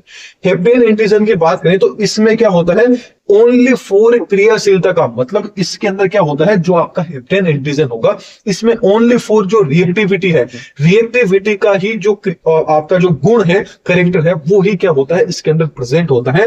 ये क्या कर सकते हैं, आपके एंटीबॉडी का प्रोडक्शन है वो बिल्कुल भी नहीं कर सकते हैं। जबकि जो अपन ने कंप्लीट एंटीजन पढ़ा है, कंप्लीट एंटीजन का मतलब हो गया कि इसमें इम्यूनोजेनेसिटी का भी रोल रहेगा एंड रिएक्टिविटी, मतलब ये कोई भी एंटीजन रहेगा उसके खिलाफ भी काम कर सकता है और साथ में एंटीबॉडी को भी बनाने में प्रेरित कर सकता है, बनाने में हेल्प कर सकता है। जबकि जो हेप्टेन आपका एंटीजन होगा ये क्या करेगा, क्रियाशीलता का तो गुण रहेगा, मतलब रिएक्टिविटी का तो गुण रहेगा इसके अंदर, मतलब ये एक्टिवेट तो कर देगा एंटीबॉडी को, लेकिन उसके बनने में क्या करेगा, ये उसको हेल्प नहीं करता है, उसके एंटीबॉडी उत्पादन में इसका कोई भी किसी भी तरह का रोल नहीं रहता है। लेकिन ये शरीर में जो विशिष्ट एंटीबॉडी है उसके साथ में मिलकर काम कर सकता है कि भाई मैं अकेला काम नहीं करूंगा, नहीं मैं कोई काम करूंगा, लगभग आपका काम फिनिश होने रहेगा तब मैं क्या कर लूंगा, उसमें थोड़ा सा योगदान अपना दे दूंगा ताकि मेरा भी नाम है वो आपके साथ में जुड़ जाए। तो ये क्या होता है, आपका हेप्टेन एंटीजन होता है। आगे बात करें तो प्रो एंटीजन। प्रो एंटीजन होते हैं ये आपके थोड़े से क्या होते हैं, केमिकल पदार्थ होते हैं, बोले तो लो मोलिकुलर वेट वाले केमिकल सब्सटेंस होते हैं जो क्या करते हैं, एंटीबॉडी को प्रेरित नहीं करते हैं, मतलब इनके द्वारा भी एंटीबॉडी नहीं बनाई जाती है, ओनली फॉर इम्यूनोजेनेसिटी रहता है इसके अंदर, ये जो क्रियाशीलता है उसके अंदर आगे क्या है, काम अपना कर सकते हैं। नेक्स्ट बात करते हैं गुप्त एंटीजन, बोले तो क्रिप्ट एंटीजन। इनकी बात करें तो ये क्या करते हैं, आपके एंटीजन निर्धारक होते हैं, मतलब एंटीजन डिटर्मिनेट होते हैं, एंड जो एंटीजन एंड एंटीबॉडी की जो रिएक्शन होती है उस टाइम पे क्या होते हैं, ये बिल्कुल भी युद्ध नहीं, मतलब ये मान लीजिए कि दूसरा काम तो कर देंगे लेकिन जिस टाइम पे युद्ध रहेगा ना उस टाइम पे आके ये काम नहीं करते। जिस टाइम पे एंटीजन एंटीबॉडी इंटरेक्शन होता है, रिएक्शन रहता है, उस टाइम पे ये अपना काम बिल्कुल भी नहीं करते। इसीलिए तो क्या बोला जाता है इनको गुप्त एंटीजन, मतलब गुप्तचर होते हैं। ये आपको संदेश तो दे देंगे कि भाई वो जगह वो काम हो रहा है, उस जगह वो हो रहा है, लेकिन वहां जाके वो अपना काम नहीं करेंगे। ये नहीं है मेरा काम था कि मैंने आपको बता दिया, अब उसको कैसे उससे डील करनी है वो आप जाने। वो आपका कौन सा आ जाता है, गुप्त एंटीजन आ जाता है। चलिए आगे बात करते हैं सूडो क्रिप्ट एंटीजन। सूडो मतलब क्या आ गया, सीधी सी बात है कि मिथ्या गुप्त एंटीजन। ये एंटीजन क्या होते हैं, आपका जो एंटीजन की जो सतह होती है उसके नीचे प्रेजेंट होते हैं। मतलब इनका भी एक तरह से मान लीजिए कि खुद को ऐसे ही बताते हैं, क्योंकि जो आपका गुप्त एंटीजन था ना, क्रिप्ट एंटीजन था, उसके जस्ट नीचे प्रेजेंट होते हैं। तो सीधी सी बात है कि गुप्त एंटीजन था उसके साथ में प्रेजेंट है, तो ऐसा लगता है कि उस एंटीजन के साथ में काम कर रहे हैं, लेकिन एक्चुअली उसके साथ में काम नहीं करते। इसीलिए तो इनको क्या बोला जाता है, सूडो क्रिप्ट एंटीजन बोला जाता है। नेक्स्ट आ जाता है ऑटो एंटीजन। नाम से ही पता चल रहा है ऑटो, मतलब ये क्या करते हैं, खुद ऑटोमेटिक ही जो भी काम करना होता है, किसी के भी गुलाम नहीं होते, इच्छा हो गई तो काम अपने आप कर लेते हैं। इनको क्या बोला जाता है, ऑटो एंटीजन। ये एंटीजन क्या करते हैं, जब कोई भी आपका प्राणी रहेगा उसके अंदर प्रतिरोधक क्षमता कम हो जाती है, मतलब जब उसकी जो मतलब जो आपकी इम्यूनिटी होती है वो डिक्रीज हो गई, तो वो डिक्रीज हो गई तो उसको वापस से बढ़ाने के अंदर क्या करते हैं, वापस से एंटीबॉडी जो चीज कम हुई है उसकी पूर्ति करने के लिए ऑटोमेटिक एक्टिव हो जाते हैं। इसीलिए तो इनको क्या बोला जाता है, ऑटो एंटीजन बोला जाता है। ऑटो मतलब खुद ही, मान लीजिए शरीर में इम्यूनिटी है, वो इम्यूनिटी आपकी कमजोर होगी, आप जल्दी जल्दी बीमार होने लगे, तो क्या होता है कि ये ऑटोमेटिक एक्टिव हो जाते हैं और शरीर में और ज्यादा एंटीबॉडी बने, उसके लिए उसको क्या करते हैं, ये प्रेरित करते हैं। इसीलिए तो इनको क्या बोला जाता है, ऑटो एंटीजन बोला जाता है। चलिए लास्ट एंड फाइनल आ जाता है एलो एंटीजन। जो आपका एलो एंटीजन होता है, ये कुछ एक जो मेंबर रहेंगे उनके अंदर प्रेजेंट होता है। जैसे फॉर एग्जांपल बात करें तो जो आपका जो ब्लड ग्रुप होता है, वहां पर आपने देखा होगा, आगे आने वाले जो लेक्चर्स रहेंगे उनके अंदर अपन देखेंगे, जिस टाइम पे एबीओ जो ब्लड सिस्टम रहता है, उस ब्लड सिस्टम के अंदर एलो एंटीजन क्या आते हैं, आपके प्रेजेंट रहते हैं। किस रूप में प्रेजेंट रहते हैं, जैसे आपका ए एंटीजन हो गया, बी एंटीजन हो गया, आरएच एंटीजन हो गया, इस रूप में ये एंटीजन आपके प्रेजेंट रहते हैं। ए पॉजिटिव, बी पॉजिटिव आपने नाम सुने होंगे ना, ये उस टाइम पे क्या होते हैं, ब्लड आपका जो ग्रुप रहेगा उसके अंदर ए एंटीजन कौन सा होता है, बी एंटीजन कौन सा होता है, ए बी एंटीजन हो गया, आरएच एंटीजन हो गए, ये कौन कौन से होते हैं, उस टाइम पे ये काम आते हैं। तो इनको जब अपन A B blood group system पढ़ेंगे तो उस टाइम पे आ जाएगा। बस अभी आपको इतना याद रखना है कि ये जो एंटीजन है आपको कहां देखने को मिलेंगे, जो ह्यूमन का ब्लड ग्रुप होता है वहां पर आपको ये एंटीजन देखने को मिल रहे हैं। चलिए आगे अपन बात कर लेते हैं अभी एंटीबॉडी। एंटीजन से रिलेटेड क्वेश्चन आ गया तो जितना मैंने अभी बताया उतना आप करके आ जाएंगे तो पूरे नंबर मिल जाएंगे। अब अपन बात कर लेते हैं भाई एंटीबॉडी के बारे में। इससे रिलेटेड आ गया तो आपको कैसे करके आना। एंटीबॉडी है, इसी को क्या बोला जाता है, इम्यूनोग्लोबुलिन के नाम से भी जाना जाता है। वेरी वेरी इंपॉर्टेंट है कि आपकी एंटीबॉडी नाम से भी क्वेश्चन आ सकता है एंड इम्यूनोग्लोबुलिन के नाम से भी आ सकता है, आईजी के नाम से। शॉर्टकट में क्या जाएगा कि भाई आईजी को एक्सप्लेन करना है। ये क्वेश्चन वैसे तो दोनों के हैं अलग अलग है, किस तरह से अलग अलग है थोड़ी देर में आपको पता चल जाएगा। तो पहला अपना जो मेन मकसद है वो किसके ऊपर है, एंटीबॉडी को अपन डिस्कस कर लेते हैं। तो एंटीबॉडी की बात करें तो एंटीबॉडी कैसी होती है, आपकी वाई शेप होती है और प्रोटीन की बनी होती है। किसकी बनी होती है, प्रोटीन की बनी होती है। और ये आपकी क्या करती है, वाई आकार की किसकी होती है, आपकी प्रोटीन की होती है। जो आपकी इम्यून सिस्टम होता है उस इम्यून सिस्टम को रिकॉग्नाइज करती है एंड बाहर से कोई भी ऐसा सब्सटेंस आ गया, वो सब्सटेंस किसके रूप में हो सकता है, बैक्टीरिया के रूप में भी हो सकता है, वायरस के रूप में भी हो सकता है। उनको न्यूट्रलाइज करने का काम या बोले तो उदासीनीकरण करने का काम, हटाने का काम, मारने का काम इन एंटीबॉडी के द्वारा किया जाता है। मतलब आपके शरीर में कोई भी ऐसा सब्सटेंस आ गया जो आपके शरीर से मैच नहीं कर रहा है, तो उसको मारने का, उसको हटाने का काम किसके द्वारा किया जाता है, आपकी एंटीबॉडी के द्वारा किया जाता है। और ये एंटीबॉडी की वाई शेप्ड होती है, किसकी बनी होती है, प्रोटीन की बनी होती है।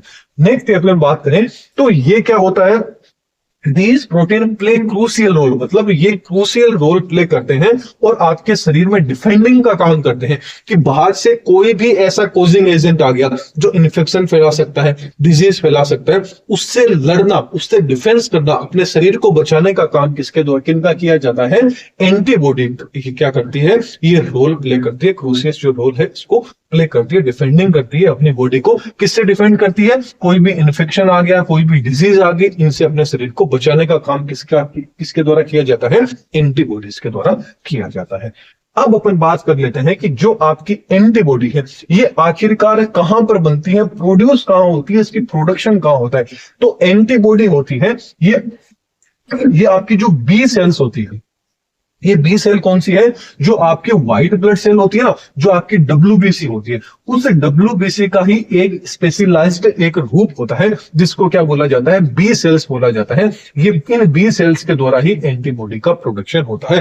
तो एक नंबर में आ जाता है कि भाई एंटीबॉडी का प्रोडक्शन कहां होता है, तो याद रखना एंटीबॉडी कहां बनती है? बी सेल के अंदर बनती है।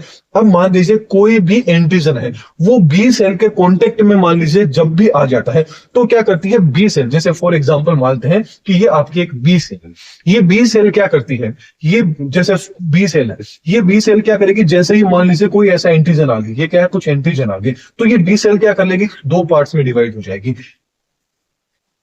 दो पार्ट्स में डिवाइड हो जाएगी, मतलब एक तरह क्या बना लेगी, क्लोन बना लेगी। एक क्या कर देगी, लड़ लेगी, और दूसरा क्या हो जाएगा, थीम वैसे की वैसी जगह हो जाएगी। मतलब अपनी संख्या को भी ये मेंटेन करके चलती है। मतलब ये चीज यहाँ पे ये पता चली कि भाई एक बी सेल्स का फॉर्मेशन दूसरी बी सेल्स के द्वारा ही होता है। तो ये आपको पता होना चाहिए कि बी सेल्स कैसे बनती है। बस मेन आपको ये तो मैंने बस एक्स्ट्रा आपको बता दिया। मेन बस आपको इतना याद रखना है कि एंटीबॉडी का प्रोडक्शन कहाँ होता है, बी सेल्स में होता है, और ये बी सेल्स आपकी डब्ल्यूबीसी की ही स्पेशलाइज्ड सेल होती है। अब एक यहाँ पे इंपोर्टेंट लिखे एक पॉइंट है कि जो आपकी सबसे ज्यादा जो एंटीबॉडी है, पूछ लिया जाए कि सबसे ज्यादा एंटीबॉडी किस में प्रेजेंट होती है, तो याद रखना सबसे ज्यादा जो एंटीबॉडी प्रेजेंट होती है ये कोलेस्ट्रम में प्रेजेंट होती है। अब ये कोलेस्ट्रम क्या होता है? ये कोलेस्ट्रम क्या होता है कि जिस टाइम पे बच्चे का जन्म होता है और जो माँ का जो दूध होता है, फर्स्ट टाइम का दूध होता है, उसी दूध को क्या बोला जाता है, कोलेस्ट्रम बोला जाता है। और इसी कोलेस्ट्रम के अंदर सबसे ज्यादा जो एंटीबॉडी है, ये एंटीबॉडी प्रेजेंट होती है। वेरी वेरी इंपॉर्टेंट क्वेश्चन है, याद रखना, कई बार एक नंबर में आ जाता है कि सबसे ज्यादा जो एंटीबॉडी है वो किस में प्रेजेंट होती है। तो याद रखना जो माँ का दूध होता है, कोलेस्ट्रम होता है, उसके अंदर सबसे ज्यादा एंटीबॉडी प्रेजेंट होती है। चलिए आगे बात करते हैं कि भाई अब जो आपका एंटीबॉडी है, ये एंटीजन से किस तरह से फाइट करती है, इसकी बात करें तो मान लीजिए कि जिस टाइम पे कोई भी एंटीजन है वो आपके शरीर में आ जाएगा, तो अपना जो प्रतिरक्षा तंत्र रहेगा वो तुरंत उसके खिलाफ क्या कर लेता है, उसको पहचान लेता है और उसके खिलाफ क्या करता है, काम करता है। अब ये जो एंटीजन एंटीबॉडी जो आपका किस तरह से काम करती है, इंटरेक्शन क्या होता है, रिएक्शन क्या होता है, इसको थोड़ा सा एक बार आप होल्ड पे रखिए, इसको हम थोड़ी देर के अंदर थोड़ा सा समझ लेंगे। आगे बात करते हैं, क्योंकि ये क्वेश्चन बड़ा आता है, अलग से आता है। आगे बात करें कि जो आपकी एंटीबॉडी है ये किसकी बनी होती है, किससे मिलकर बनी होती है, तो याद रखना एंटीबॉडी जो आपका ग्लाइकोप्रोटीन है उससे मिलकर बनी होती है। किससे बनी होती है? ग्लाइकोप्रोटीन से बनी होती है। और ईच जो एंटीबॉडी होती है, प्रत्येक जो एंटीबॉडी होती है उसके अंदर 4 पॉलीपेप्टाइड जो चेन है वो चेन आपको देखने को मिलेगी, जिसके अंदर से 2 तो हेवी होती है एंड 2 कैसी होती है, लाइट होती है। तो चलिए सबसे पहले यही अपन देखते हैं कि भाई एंटीबॉडी की जो स्ट्रक्चर है वो कैसी होती है, कौन कौन सी चीजें उसमें प्रेजेंट होती है। थोड़ा सा पहले बेसिक आपको अभी जो चीज पढ़ी उसको अपन थोड़ा सा रिवाइज कर लेते हैं कि भाई एंटीबॉडी कैसी होती है, वाई शेप्ड होती है। एंटीबॉडी का सिक्रेशन किससे होता है, आपकी बी सेल से होता है। एंटीबॉडी किससे बनी होती है, ग्लाइकोप्रोटीन से बनी होती है। और एंटीबॉडी के अंदर 2 चेन प्रेजेंट होती है, एक तो आपकी हेवी चेन प्रेजेंट होती है एंड एक आपकी लाइट चेन इसके अंदर present. Heavy chain and light chain क्या होती है, इसके अंदर प्रेजेंट होती है, दो। तो चलिए इसको डायग्राम को अपन समझने की कोशिश करते हैं। तो सबसे पहला आपके सामने क्या जाता है, ये तो आप देख रहे हैं आपकी कौन सी आ जाती है, हेवी चेन आ जाती है, वाई शेप है। ये आपकी हेवी चेन आ गई। ये आपकी कौन सी आ जाती है, लाइट चेन आ जाती है। ये आपकी हेवी चेन हो गई, ये आपकी कौन सी आ गई, लाइट चेन आ गई। अब आप देख रहे होंगे कि heavy chain and light chain, इन दोनों के बीच में एस एस करके आपको दिख रहा होगा, इस तरह से एस एस आपको दिख रहा होगा। ये क्या है, आपका डाई सल्फर बॉन्ड होता है। मतलब हेवी चेन एंड जो लाइट चेन है, ये दोनों के दोनों डाई सल्फाइड जो बॉन्ड है आपका, इससे क्या रहते हैं, अटैच रहते हैं। ये चीज आपको पता होनी चाहिए। और इन दोनों के सिरे पे क्या होते हैं, NH2 क्या होता है, यहां पर प्रेजेंट होता है। और यही आपका क्या होता है, एंटीजन बाइंडिंग साइट होता है। मतलब एंटीबॉडी का ये वाला जो पार्ट होता है, यहीं पर ही आपका जो एंटीजन होगा वो एंटीजन क्या हो जाएगा, यहां पर एड हो जाता है। इसके अलावा याद रखना ये जो दोनों हेवी जो आपकी जो चेन है, ये भी आपस में ज्वाइंट किसके द्वारा रहती है, डाइसल्फाइड बॉन्ड के द्वारा रहती है। और इसको क्या बोला जाता है, हिंज ज्वाइंट इसको बोला जाता है। ये चीज आपको पता होना चाहिए। अब यहाँ पर देख रहे होंगे आप, एक तो VH लिखा है, एक यहाँ पर VL लिखा है। इस VH एंड VL का मतलब क्या है? ये क्या होता है? V का मतलब यहाँ पे क्या है? वेरिएबल से है। मतलब ये क्या होता है, जिस टाइम पे एंटीबॉडी रिएक्शन हो रही है, एंटीजन एंटीबॉडी, उस टाइम पे थोड़ा सा मूवमेंट भी तो चाहिए। तो मूवमेंट मतलब वेरिएबल, ये क्या होते हैं कि किस तरह का एंटीजन, छोटा हो गया, बड़ा हो गया, किस तरह से उसको पकड़ रहे हैं, उसमें ये क्या होती है आपकी, दोनों के दोनों वेरिएबल होती है। और यहाँ पर आपको CH एंड CL दिख रहा होगा। ये यहाँ पे C का मतलब क्या है? कांस्टेंट होता है। मतलब एंटीजन एंटीबॉडी की जिस टाइप की रिएक्शन हो गया, तो ये जो V वाला पार्ट है, ये जो V वाले पार्ट है दोनों के दोनों, इनमें ही मूवमेंट होता है, क्योंकि इनका नाम है क्या है? Variable heavy chain and variable आपका लाइट चेन। ऐसे ही constant heavy chain, constant light chain, यही वो चीज हो गया कि variable heavy chain, variable light chain and constant heavy and आपका कांस्टेंट लाइट आ जाता है। मतलब ये दोनों के दोनों तो क्या रहते हैं? स्थिर रहते हैं। और ये दोनों के दोनों मूवमेंट करके क्या करते हैं? एंटीजन एंटीबॉडी को, जो भी आपका रिएक्शन होती है उस टाइम पे इन्हीं में क्या होता है? मूवमेंट की प्रोसेस होती है। वेरी वेरी इंपॉर्टेंट था, ये चीज आपको याद रखना है। एंड एंटीबॉडी का जो लास्ट वाला जो पार्ट रहेगा, वहां पर CO minus and CO minus बोले तो कार्बोक्सिलिक जो आपका एसिड है, ये यहाँ पे क्या होता है? प्रेजेंट होता है। ये डायग्राम सेम टू सेम क्या है, आपको एग्जाम के अंदर आपको बना के आना है, जो चीज यहाँ के सामने है। बस यहाँ पर थोड़ा सा मैंने नहीं लिखा, इसको तो आप क्या लिख देना? लाइट चेन लिख देना। और ये वाला है, इसको आप क्या लिख देना? आपकी हेवी चेन लिख देना। बस ये चीज आपको एग्जाम के अंदर करके आनी है। तो ये अपन ने थोड़ी सी क्या देख ली? इसकी स्ट्रक्चर देख ली। अभी जो चीज मैंने आपको बताई, एज इट इज जो चीज मैंने एक्सप्लेन करी, वो सारी के सारी यहाँ पे थ्योरी के रूप में आ जाती है। तो ये तो इंग्लिश मीडियम वालों के लिए थ्योरी आ गई, और ये हिंदी मीडियम वालों के लिए थ्योरी आ जाती है। तो स्क्रीनशॉट ले लीजिए, जल्दी से इसको समझते हैं। थोड़ा सा मैं एक्सप्लेन कर देता हूँ। वही चीजें जो चीज मैंने अभी बताई कि कैसी होती है, वाई शेप होती है। एंड यहाँ पे क्या होती है? 4 पॉलीपेप्टाइड चेन प्रेजेंट होती है। इन 4 पॉलीपेप्टाइड चेन के अंदर क्या होती है? 2 तो आइडेंटिकल होती है लाइट चेन, एंड 2 ही आपकी क्या होती है? यहाँ पर हेवी चेन यहाँ पर प्रेजेंट होती है। जो लाइट चेन रहती है, उसके मोलिकुलर वेट की बात करें तो जो आपका 25 जार डाल्टन क्या होता है? इसका मोलिकुलर वेट होता है। उसमें 214 अमाइनो एसिड प्रेजेंट होते हैं ऑलमोस्ट। जबकि जो हेवी चेन होती है उसका क्या होता है? 50 जार डाल्टन होता है मोलिकुलर वेट, एंड इसके अंदर ऑलमोस्ट आपके 450 अमाइनो एसिड क्या होते हैं? प्रेजेंट होते हैं। एंड जो पॉलीपेप्टाइड चेन है, दोनों के दोनों लाइट एंड हेवी वाली, ये दोनों के दोनों किसके द्वारा जुड़े होते हैं? डाइसल्फाइड बॉन्ड है या SS है, इसके द्वारा जुड़े हुए होते हैं। चीज आपको पता होना चाहिए। और यहाँ पर क्या होता है? जो लाइट एंड हेवी चेन है, यहाँ पर 2 टर्मिनल आपको देखने को मिले होंगे। 2 टर्मिनल यहाँ पे देखने को मिले होंगे। कौन कौन से 2 टर्मिनल?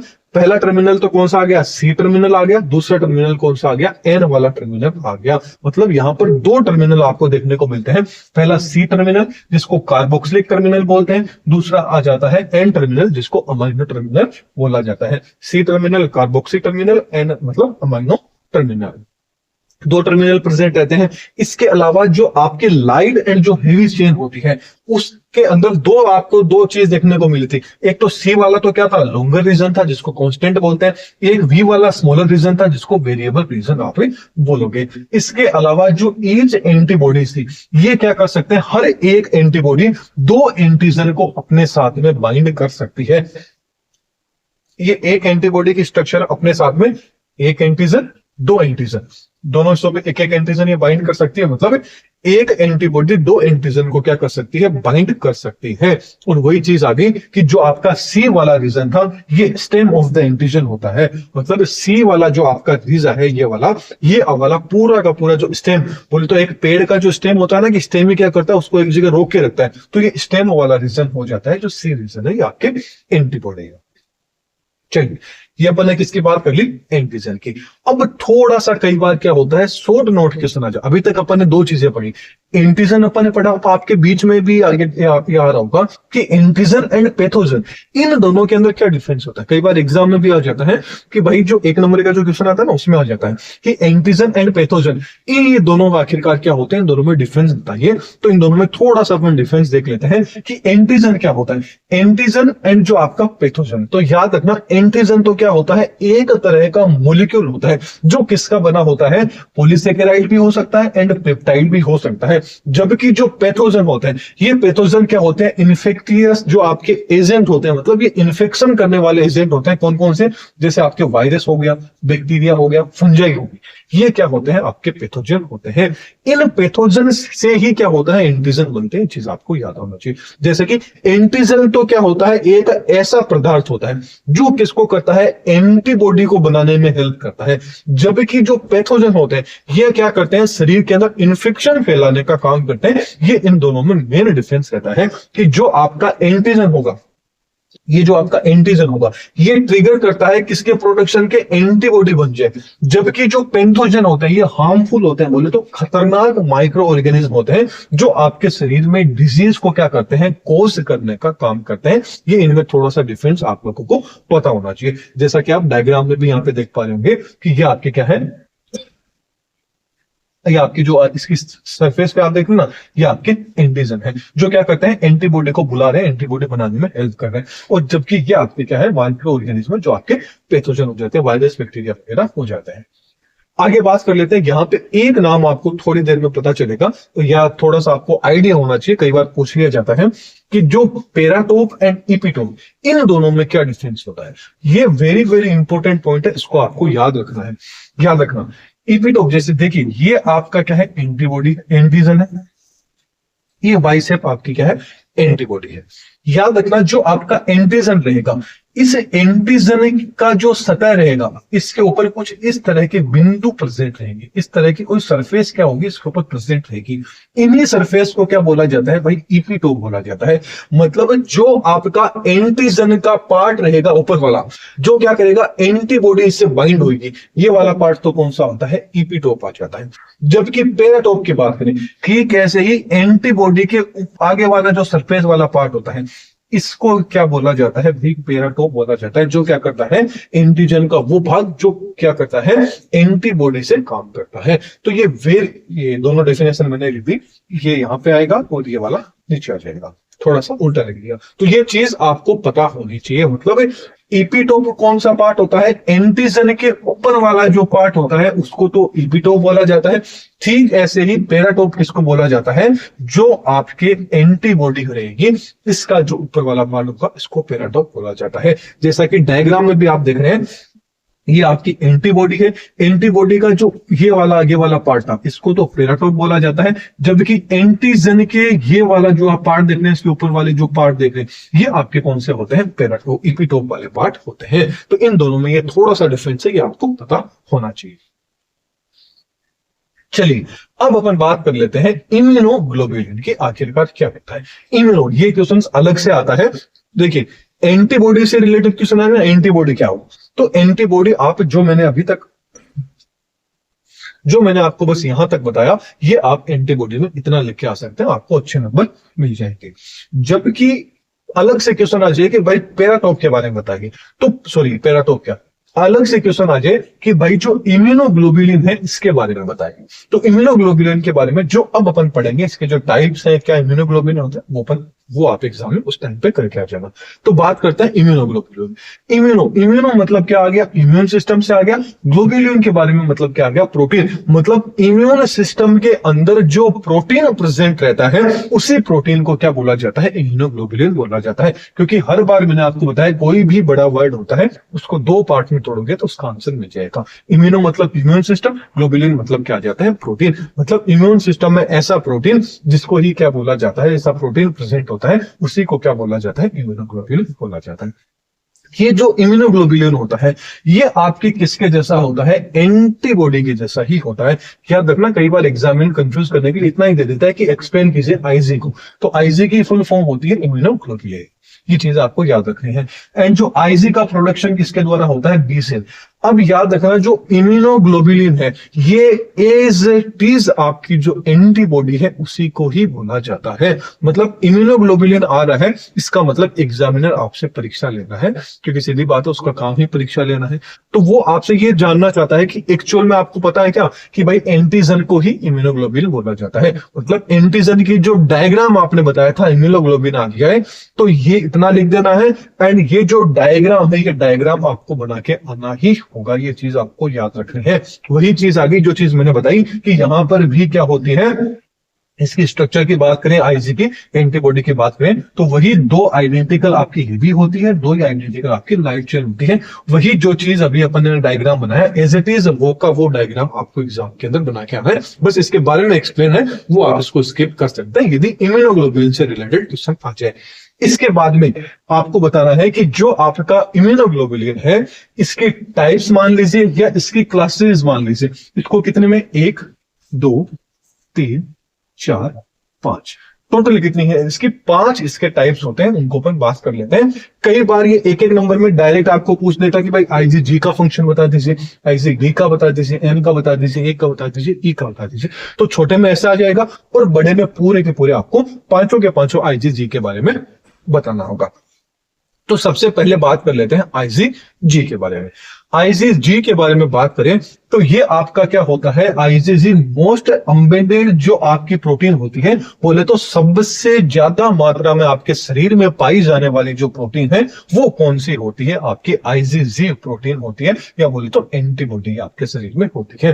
ओवरऑल जितनी भी आपकी एंटीबॉडीज है उसका 75% जो एरिया है वो आपका आईजीजी के द्वारा ही कवर कर लिया जाता है। ये चीज आपको पता होनी चाहिए।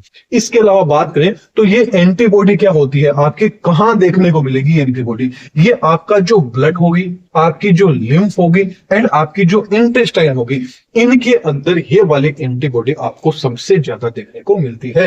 एंड आईजीजी एंटीबॉडी ही एकमात्र ऐसी एंटीबॉडी होती है जो प्लेसेंटा को क्रॉस करने की कैपेसिटी रखती है।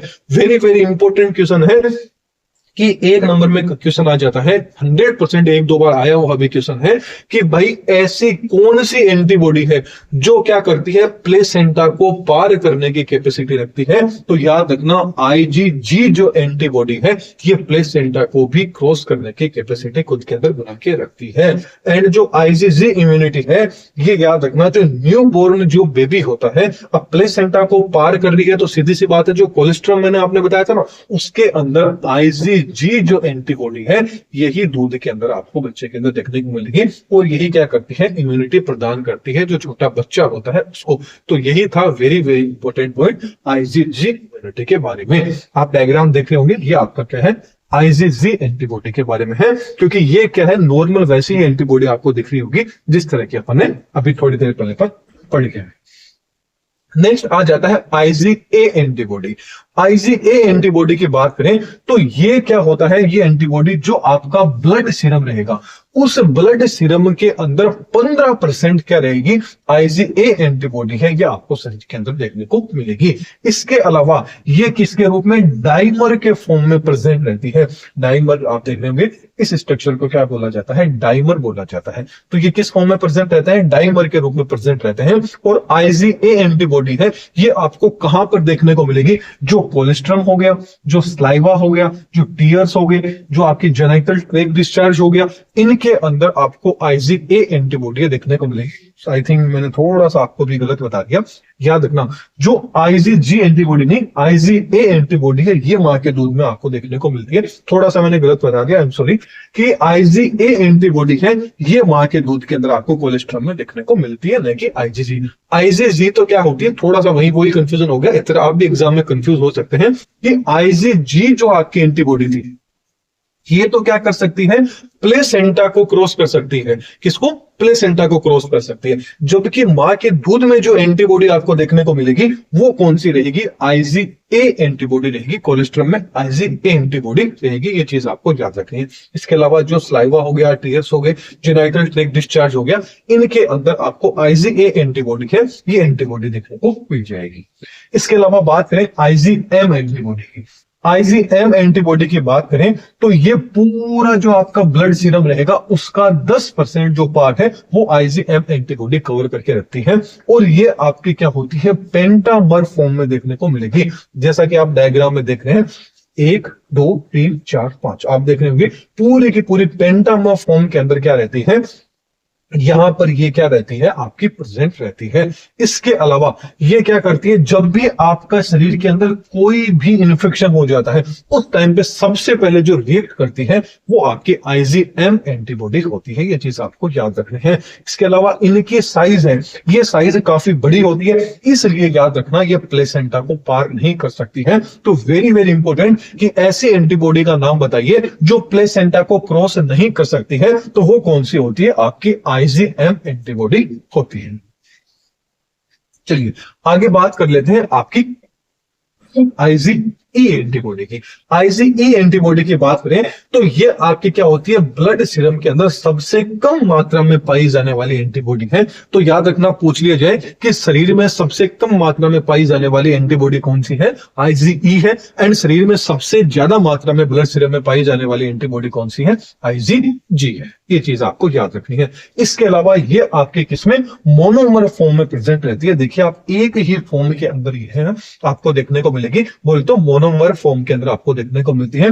और ये सबसे पहले जहां जो भी एलर्जिक रिएक्शन होती है उस टाइम पे क्या करती है, ये सबसे पहले प्रेजेंट करती है। और ये कहां पर आपको देखने को मिलती है, जो आपकी म्यूकस मेम्ब्रेन हो गई, आपकी स्किन हो गई, आपके लंग्स हो गए, वहां पर ये IgE एंटीबॉडी है, ये आपको देखने को मिलती है। और यहीं पर सबसे ज्यादा क्या होती है, एलर्जिक रिएक्शन होती है, इसलिए ये सबसे पहले एक्टिव यहां पर हो जाती है। चलिए नेक्स्ट आपका आ जाता है IgD एंटीबॉडी। IgD एंटीबॉडी है, ये ओवरऑल ब्लड सीरम के अंदर 1% क्या होती है, आपकी प्रेजेंट होती है। कितनी, ये जो आप डायग्राम में देख रहे हैं ये आपकी कौन सी है, IgD एंटीबॉडी होती है।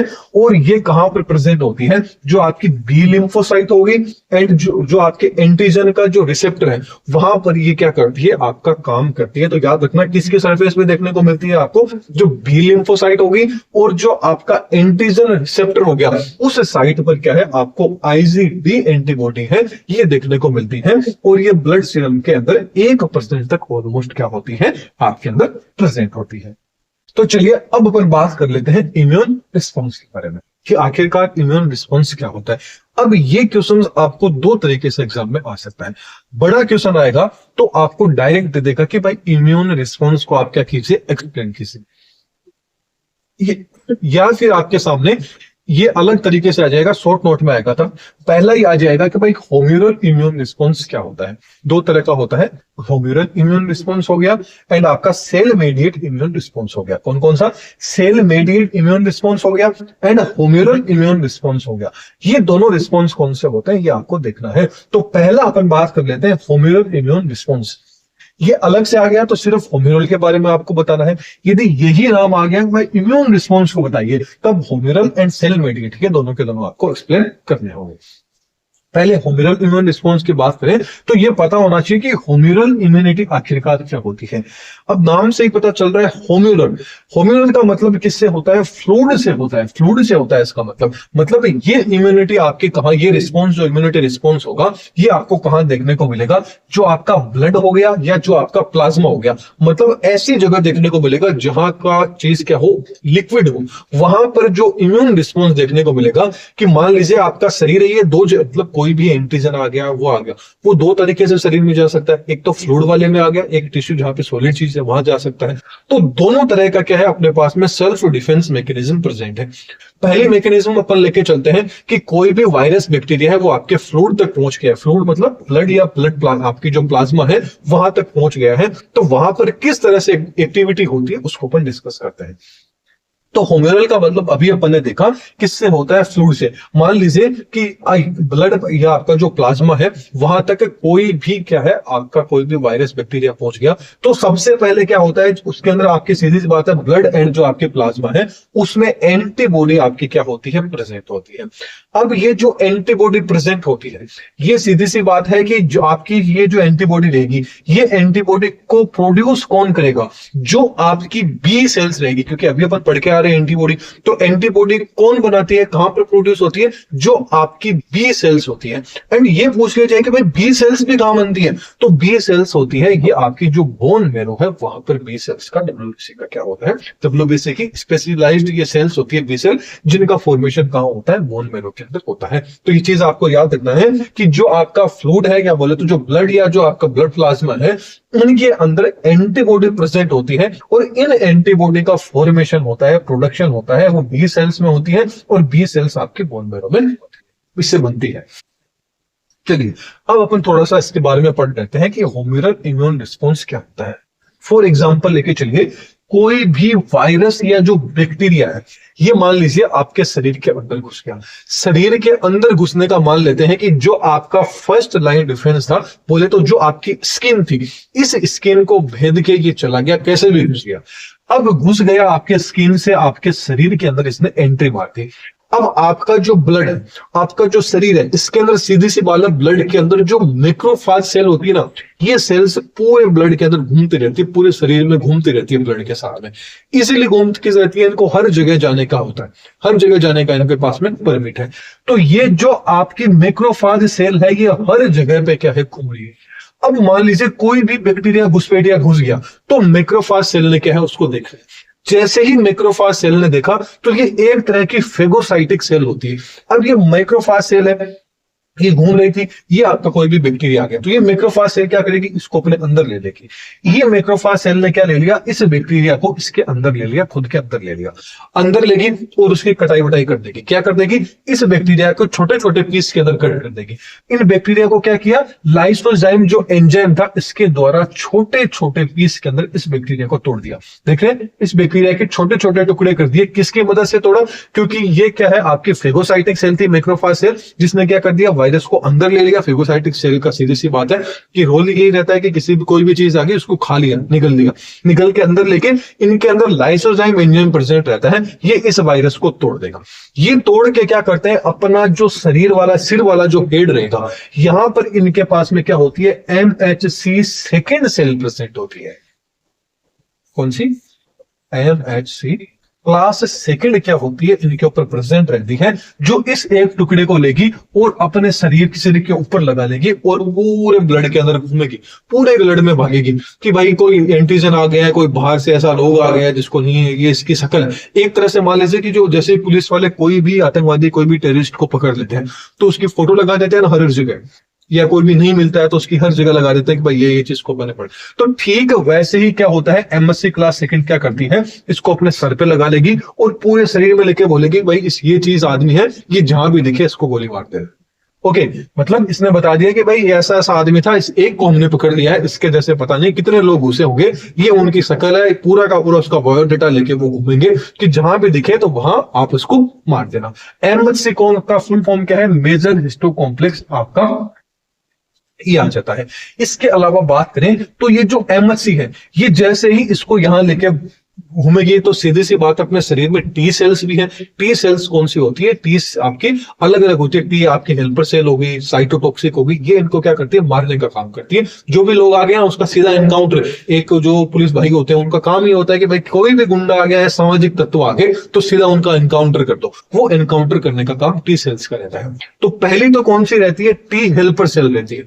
ये टी हेल्पर सेल क्या करेगी, जो आपका क्या होगा, इसके पास में टी सेल, आपका जो टी हेल्पर सेल है, इसके पास में भी खुद का एक रिसेप्टर रहता है, जिसको क्या बोला जाता है, TCR बोला जाता है, टी सेल रिसेप्टर इसको बोला जाता है।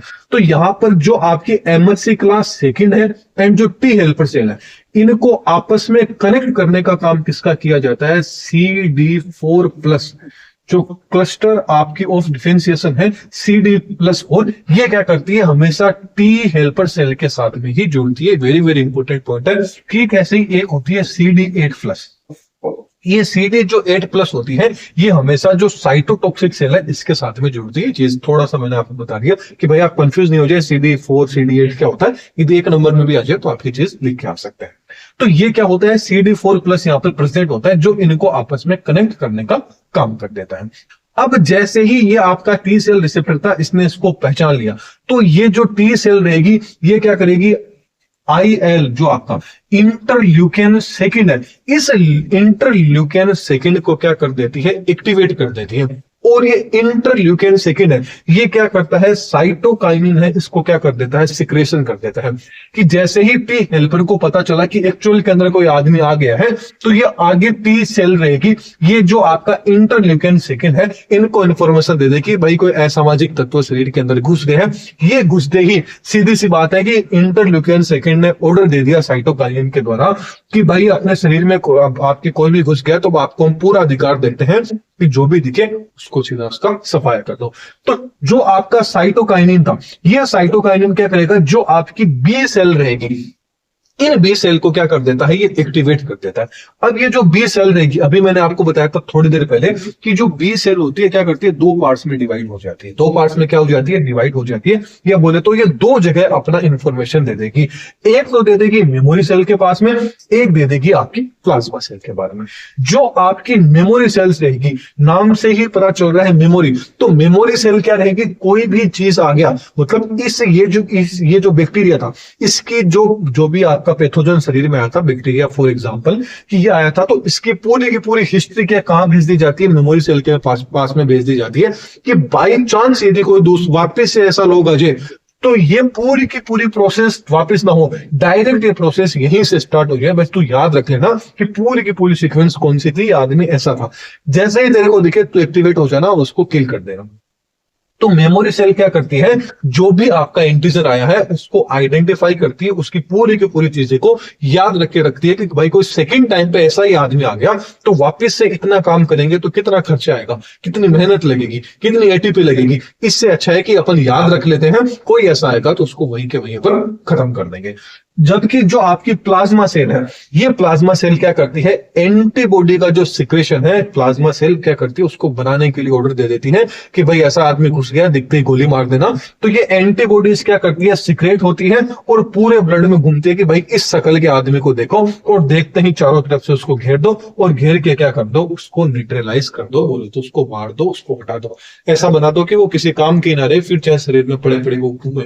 तो ये काम किसका रहता है, आपके ह्यूमरल इम्यून रिस्पॉन्स में ये वाली प्रोसेस चलती रहती है। आई थिंक आपको समझ में आ गया होगा। जो चीज मैंने बताई है, ये आप थ्योरी के अंदर भी ठीक ऐसे तरीके से ही एग्जाम में क्लियर किया सकता है।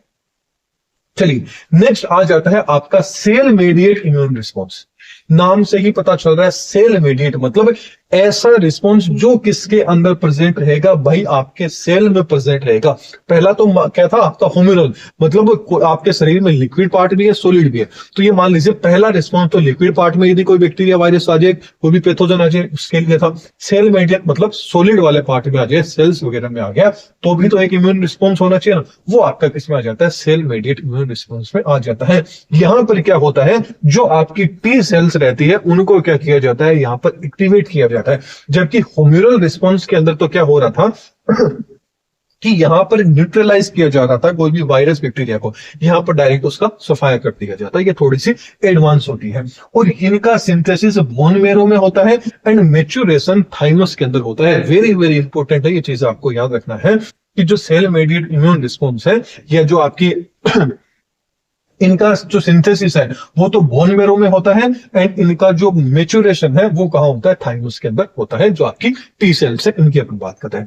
आगे बात करें तो ये जो टी सेल्स है, ये आपकी टोटल 4 तरह की होती है। यहाँ पर नाम में ही इनके आंसर लिखे हुए। पहली तो कौन सी आ जाती है, T helper cell. T helper मतलब ये क्या करेगी, हेल्प करने का काम करेगी। दूसरी आ जाती है टी साइटोटॉक्सिक सेल। साइटोटॉक्सिक मतलब टॉक्सिक मतलब जहरीला, मतलब किसी चीज को मारना।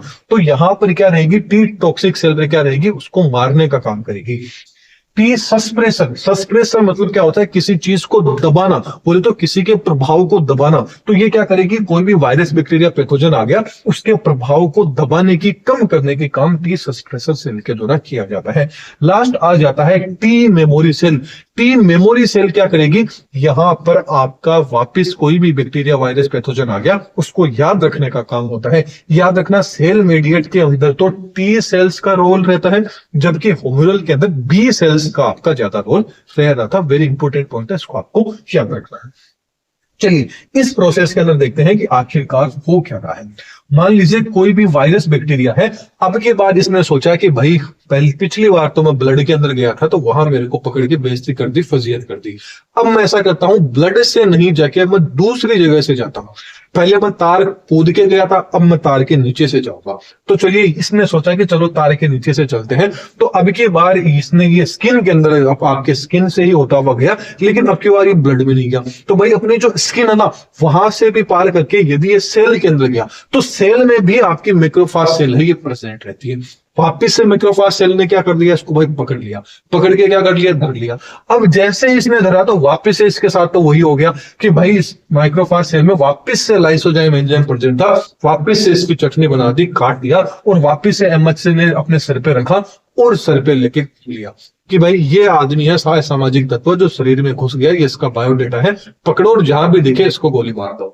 तो फिर क्या आ गई, जो आपकी टी हेल्पर सेल थी, ये टी हेल्पर सेल क्या हो जाती है, एक्टिवेट हो जाती है। क्योंकि मैक्रोफेज सेल ऐसे तो शरीर में घूम रही है, वहां तक कोई नहीं, लेकिन जहां पर जो आपका एमएचसी थी ना, ये जैसे ही अपने शरीर पे किसी भी चीज को ले लेती है तो बाकी वाला भी लोग एक्टिवेट हो जाता है।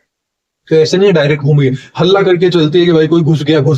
तो जो टी हेल्पर सेल थी ये क्या हो जाती है, एक्टिव हो जाती है और उसके पास में वही रिसेप्टर है, टी सेल रिसेप्टर, जो क्या कर लेता है, इससे इसका इंफॉर्मेशन है अपने पास में ले लेता है। उनको जोड़ने का काम कौन करता है, CD4+ के द्वारा किया जाता है। अब क्या होता है, टी हेल्पर सेल क्या करती है, जो आपकी टी साइटोटॉक्सिक सेल थी, जो आपके सेठ जी थे, इनको क्या कर दिया, इसने एक्टिवेट कर दिया कि भाई ऐसा कोई आदमी है, माइक्रोफेज सेल से अभी भी इंफॉर्मेशन आई है कि इस तरह का आदमी, ये लो उसका बायोडेटा, ये उसकी शक्ल, ये घुस गया तो आप जल्दी से ऑर्डर दे दो। तो सी टाइप साइटोटॉक्सिक सेल थी, ये जल्दी से एक्टिवेट हो जाती है और एक्टिवेट होकर कुछ एंजाइम्स का क्या करती है, सिक्रेशन करती है।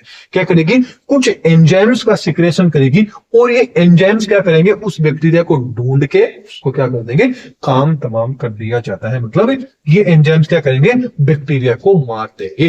ये आपका कौन सा होता है, सेल मेडिएट इम्यून रिस्पॉन्स कहलाता है। दोनों में डिफरेंस पता चल गया होगा आपको।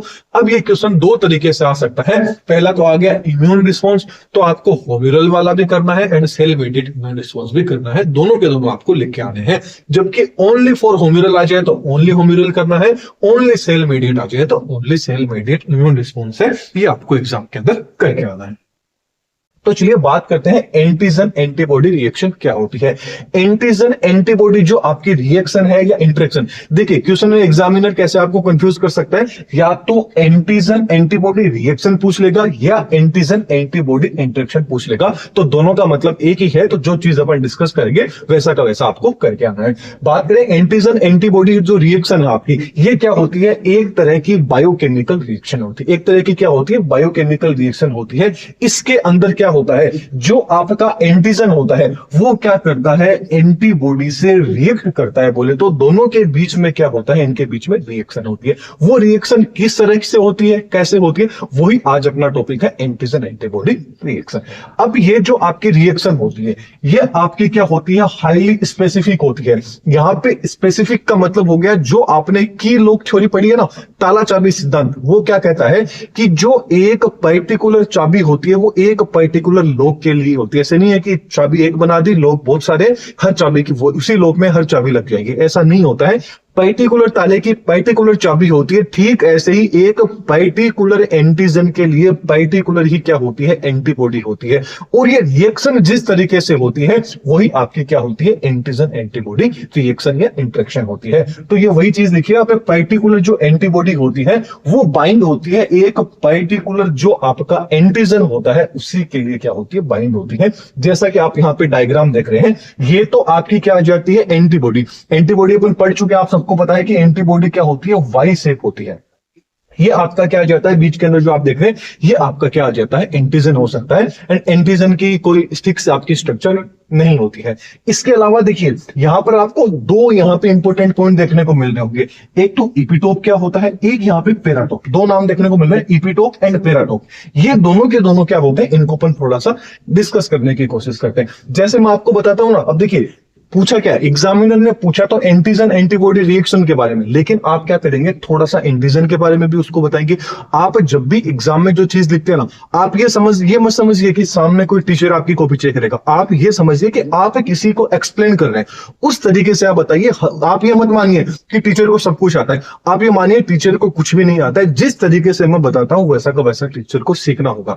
ठीक ऐसे ही यदि आप एग्जाम में लिख के आते हैं, क्योंकि पूछा एंटीजन एंटीबॉडी, डायरेक्ट आपने रिएक्शन तो बता दी, इंटरेक्शन तो आपने बता दिया, लेकिन एक्चुअल में जब आप उसको ये भी बताएंगे कि भाई एंटीजन क्या होता है, एंटीबॉडी क्या होता है, यहाँ पे जो नाम आएंगे उन नाम को जो आप एक्सप्लेन करोगे, तो क्या होगा, एग्जामिनर पे थोड़ा सा क्या पड़ेगा, इंप्रेस पड़ेगा और आपको अच्छे नंबर मिलेंगे। यदि आपने कुछ गलती भी कर दी तो उस गलती के भी नंबर आपको प्लस के अंदर ही मिलेंगे, न कि नेगेटिव के रूप में। चलिए यहाँ पे बात करते हैं एंटीजन की। एंटीजन की बात करें तो एंटीजन क्या होता है, एंटीजन एक तरह का क्या होता है, आपका ऐसा प्रोटीन मॉलिक्यूल होता है। जैसे चलिए मैं आपको समझाने की कोशिश करता हूं, फिर डेफिनेशन देखेंगे। जैसे फॉर एग्जांपल मान लीजिए कि आपका घर है, आपके घर के अंदर कोई चोर वोर आ जाता है, वो आपके लिए क्या है, एंटीजन है। अब आप क्या करेंगे, उस चोर को देख के ऐसे तो नहीं कहेंगे लाजा भाई गले मिल जा, गले नहीं मिलने के लिए आप क्या करेंगे, उसके लिए लाठी लेके भागेंगे। तो आप क्या होगे, एंटीबॉडी होगे, मतलब जो आपके हाथ में लाठी है वो क्या होगी, मतलब आप खुद एंटीबॉडी थे, जो चीज आपने मारी वो क्या था, प्रोटीन की छड़ी थी, उस छड़ी से आपने उस एंटीजन को मार दिया, मतलब उस चोर को मार के भगा दिया। यही क्या होता है आपका एंटीजन। जो चोर आया वो तो क्या था, आपका एंटीजन, मतलब एक ऐसा पदार्थ जो आपके शरीर के अंदर बिना बताए आ चुका है, वो तो क्या होता है, आपका एंटीजन होता है। एंटीबॉडी क्या आ गया कि अब उस चोर को देख लिया आपने, अब उसके लिए अपन को रिएक्ट करना है, एक्शन हो चुका है, उसका आना क्या है, एक्शन है, अब आपको क्या करना है, रिएक्शन करना है। तो आप क्या करेंगे, उसको मारेंगे, उसको भगाएंगे, वो तो आप क्या हो गए यहाँ पे एंटीबॉडी। एंटीबॉडी की स्ट्रक्चर कैसी होती है, वाई शेप होती है। ये क्वेश्चन काफी इंपॉर्टेंट है कि एंटीबॉडी की स्ट्रक्चर कैसी होती है और एंटीबॉडी क्या होती है, इसको अपन डिस्कस पहले ऑलरेडी कर चुके हैं। तो ये आ गया आपका एंटीजन, ये हो गई आपकी एंटीबॉडी। अब जो आपका एंटीजन एंड जो एंटीबॉडी होते हैं, इनके ऊपर एक स्पेसिफिक जगह पाई जाती है, लोकेशन पाई जाती है, वहीं पे ये दोनों अटैच होते हैं। और जब ये दोनों अटैच हो जाते हैं, उसी रिएक्शन को क्या बोला जाता है, एंटीजन एंटीबॉडी रिएक्शन बोला जाता है। जैसे कि बात करते हैं, ये मान लीजिए कोई भी आपका एंटीजन है, ये क्या है, आपका कोई भी एंटीजन है, ये आपका एंटीजन। इस एंटीजन के सरफेस के ऊपर क्या होगी, कुछ एक स्पेसिफिक स्ट्रक्चर प्रेजेंट होगी, एक स्पेसिफिक लोकेशन या स्ट्रक्चर प्रेजेंट रहेगी। इसी स्पेसिफिक स्ट्रक्चर को क्या बोला जाता है, इपिटोप बोला जाता है। इसी स्ट्रक्चर को क्या बोला जाता है, इपिटोप बोला जाता है। ठीक ऐसे ही जो आपकी एंटीबॉडी होगी, इस एंटीबॉडी आपकी कैसी होती है, वाई शेप होती है। इसका ये जो ऊपर वाला भाग होता है, ये वाला पार्ट क्या कहलाता है, पेराटोप कहलाता है। ये वाला पार्ट क्या कहलाता है, पेराटोप कहलाता है। अब ये वाला जो आपका पार्ट रहेगा, यही क्या करेगा, एंटीजन से इस तरह से क्या होता है, इसको बाइंड हो जाता है। इस तरह से क्या हो जाएगा, ये इस एंटीजन के ऊपर क्या हो जाता है, बाइंड हो जाता है। मतलब इसका स्पेसिफिक पार्ट इसके स्पेसिफिक पार्ट से क्या हो जाता है, बाइंड हो जाता है। जब ये दोनों बाइंड होके एक कॉम्प्लेक्स बना लेते हैं, उसी कॉम्प्लेक्स को क्या बोला जाता है, एंटीजन एंटीबॉडी कॉम्प्लेक्स बोला जाता है। That's clear. तो पता चल गया एपिटोप कौन सा पार्ट हो गया, एपिटोप होता है आपके एंटीजन का पार्ट, जो क्या करता है, एंटीबॉडी से रिएक्ट करता है। ठीक ऐसे ही पेराटोप क्या हो जाता है, आपके एंटीजन का पार्ट हो जाता है, जो एंटीबॉडी से रिएक्ट करता है। चलिए आगे बढ़ते हैं। आगे देखें तो आ जाता है कि जो आपका एंटीजन एंड एंटीबॉडी जो बाइंड कर रहे हैं, उनका नेचर कैसा होगा। तो नेचर के अंदर कैसे, ये जब बाइंड करेंगे, देखिए बाइंड यहां पे आ रहा है, मतलब बॉन्ड से आ रहा है, तो इनके बीच में जो बॉन्ड बनेगा ना, वो बॉन्ड कैसा होगा, नॉन कोवेलेंट बॉन्ड होगा। नॉन कोवेलेंट बॉन्ड क्या होते हैं, एक तरह के वीक बॉन्ड होते हैं, जो क्या करते हैं, इजीली यहां पर टूट जाते हैं। मतलब बोले तो ये जो आपके एंटीजन एंटीबॉडी जो रिएक्शन होती है, ये रिवर्सिबल रिएक्शन होती है, मतलब आसानी से इस रिएक्शन को रोक तोड़ा जा सकता है। जैसे कौन कौन से बॉन्ड द्वारा जुड़ सकते हैं, हाइड्रोजन बॉन्ड हो गया यहाँ पे, उसके द्वारा ये जुड़े होते हैं। इसके अलावा ये जो आयनिक फोर्स इनके अंदर देखने को मिलेगा, वंडरवॉल फोर्स इनके अंदर देखने को मिलेगा, एंड हाइड्रोफोबिक इंटरेक्शन इनके अंदर देखने को मिलेगा। ओवरऑल बात करें तो ये आपके कौन से होते हैं, आपके वीक बॉन्ड होते हैं, कमजोर बॉन्ड होते हैं। कौन कौन से, जो आपके एंटीजन एंड एंटीबॉडी रिएक्शन के द्वारा जो बॉन्ड बनते हैं। ये चीज अपन ने देख ली कि भाई कौन कौन से बॉन्ड यहाँ पे यूज होते हैं। इसके अलावा इनकी अब मैकेनिज्म की अपन बात कर लेते हैं कि आखिरकार एंटीजन एंटीबॉडी की क्या मैकेनिज्म रहने वाली है। मैकेनिज्म की बात करें तो ये आपका क्या है, एंटीजन वाला पार्ट है, ये आपका कौन सा है, एंटीबॉडी वाला पार्ट है। ये एंटीजन का ऊपर वाला पार्ट हो गया, जिस मतलब जो इसके ऊपर स्पेसिफिक जगह होगी, ये वाली कौन सी होगी, आपका एपिटोप वाला पार्ट हो गया। और एंटीबॉडी के ऊपर वाला जो पार्ट है, जहां से क्या होगा, आपका एंटीजन बाइंड होगा, ये पार्ट कौन सा होता है, पेराटोप वाला पार्ट होता है। ये दोनों जब आपस में रिएक्ट करते हैं और रिएक्ट करके क्या बना लेते हैं, एंटीजन एंटीबॉडी कॉम्प्लेक्स बना लेते हैं। यही आपका क्या है, एंटीजन एंटीबॉडी रिएक्शन होती है। अब ये रिएक्शन अलग अलग तरह से हो सकती है, अलग अलग टाइप से हो सकते हैं। अब उन टाइप्स को देखते हैं कि कौन कौन से टाइप से हो सकती है। तो यहां पर सबसे पहला टाइप का बात करें तो प्रेसिपिटेशन की अपन बात करें, अवक्षेपण जिसको बोला जाता है, इस कंडीशन में क्या होगा, ये जो आपके प्रेसिपिटेशन वाली जो प्रोसेस होगी, ये कब होगी, जब एंटीजन आपका कैसा होगा, सोल्यूबल होगा। फॉर एग्जांपल मान लीजिए आपकी जो ब्लड वेसल्स है, ये आपकी ब्लड वेसल्स है, इस ब्लड वेसल्स के अंदर क्या हो चुका है, ऐसा एंटीजन आ गया है जो कि आपका क्या है, सोलेबल है। अब सोलेबल है तो अपने शरीर के अंदर जो इम्यून सेल्स रहती है, वो सेल्स है, इसको देख नहीं पाएगी, इसको रिकॉग्नाइज नहीं कर पाएगी। तो उसके लिए क्या किया जाता है कि अपने शरीर के अंदर जो ब्लड के अंदर ही एंटीबॉडीज प्रेजेंट है, ये एंटीबॉडी क्या करती है, इसके साथ में इंटरेक्ट करती है, इसके साथ में क्या करती है, रिएक्शन करती है। जो आपका एंटीजन था, इसके साथ में जैसे ही ये रिएक्ट करेगी, वैसे ही क्या हो जाएगा, ये सोलेबल से क्या हो जाएगा, नॉन सोलेबल, बोले तो प्रिसिपिटेट फॉर्म के अंदर कन्वर्ट हो जाएगा, बोले तो सॉलिड फॉर्म के अंदर कन्वर्ट हो जाएगा। सॉलिड फॉर्म में कन्वर्ट होने का मतलब आ गया कि मान लीजिए आपका एंटीजन था जो क्या था, आपका सोलेबल फॉर्म में था। अब यहां पे जो एंटीबॉडीज थी, ये एंटीबॉडीज ने क्या कर लिया, इसको चारों ओर से कवर कर दिया, बोले तो आर्मी का काम कर दिया, जो अपने आर्मी है उसका काम कर दिया, उसने चारों ओर से इसको क्या है, घेर लिया। अब घेर लिया तो इजीली पता चल जाएगा, क्योंकि इसको किस फॉर्म में कन्वर्ट कर दिया गया है, इसके ऊपर हथकड़ी लगा दी है। मतलब अब इसके ऊपर क्या हो गया है कि आराम से जो आपकी मैक्रोफेज सेल रहेगी, उनको पता चल जाएगा कि भाई ये चीज है, ये अपनी मतलब अपने दायरे वाली चीज नहीं है, या घुसपैठिया है, तो इसको क्या कर दिया जाएगा, किल कर दिया जाएगा, मार दिया जाएगा। जैसा कि आप डायग्राम में देख रहे हैं, ये आपका एंटीजन था, ये आपकी एंटीबॉडी थी। ये एंटीजन क्या है, सोलेबल कंडीशन में था। जैसे ही इन दोनों के बीच में इंटरेक्शन हुआ, तो यहां पे देखिए एक प्रेसिपिटेट का क्या आ जाता है, फॉर्मेशन हो जाता है, जहां पर क्या होता है, ये प्रेसिपिटेट इजीली क्या है, दिख जाता है। जो आपकी नेचुरल सेल्स रहेगी, उनको दिख जाएगा, वो क्या कर देगी, इसको किल कर देगी। वही चीज यहां पर सारी की सारी चीज यहां पर लिखी हुई है। प्रोसेस कौन सी होती है, प्रेसिपिटेशन की प्रोसेस होती है। ठीक ऐसे ही अगली प्रोसेस आ जाती है अग्लूटेशन। अग्लूटेशन की बात करें तो सीधा ही नाम में पता चल रहा है कि मान लीजिए आपकी जो ब्लड वेसल्स है, इस ब्लड वेसल्स के अंदर अब ऐसा एंटीजन आ गया है जो इजीली दिखाई दे रहा है। जो कैसा होता है, विजिबल होता है, ये एंटीजन इजीली दिखाई दे रहा है। अब ब्लड के अंदर आप सबको पता है एंटीबॉडी भी प्रेजेंट है। अब ये एंटीबॉडीज क्या करेगी, इसको चारों ओर से क्या कर लेगी, घेर लेगी, और घेर के क्या करेगी, एक ही जगह पे इसको रखेगी। यहां पे क्या होगा, यदि एक छुट भी गया, भाग भी गया, तो क्या हो गया है, इसको क्या कर दिया गया, सॉलिड फॉर्म में कन्वर्ट कर दिया गया, मतलब इसको विजिबल बना दिया गया है।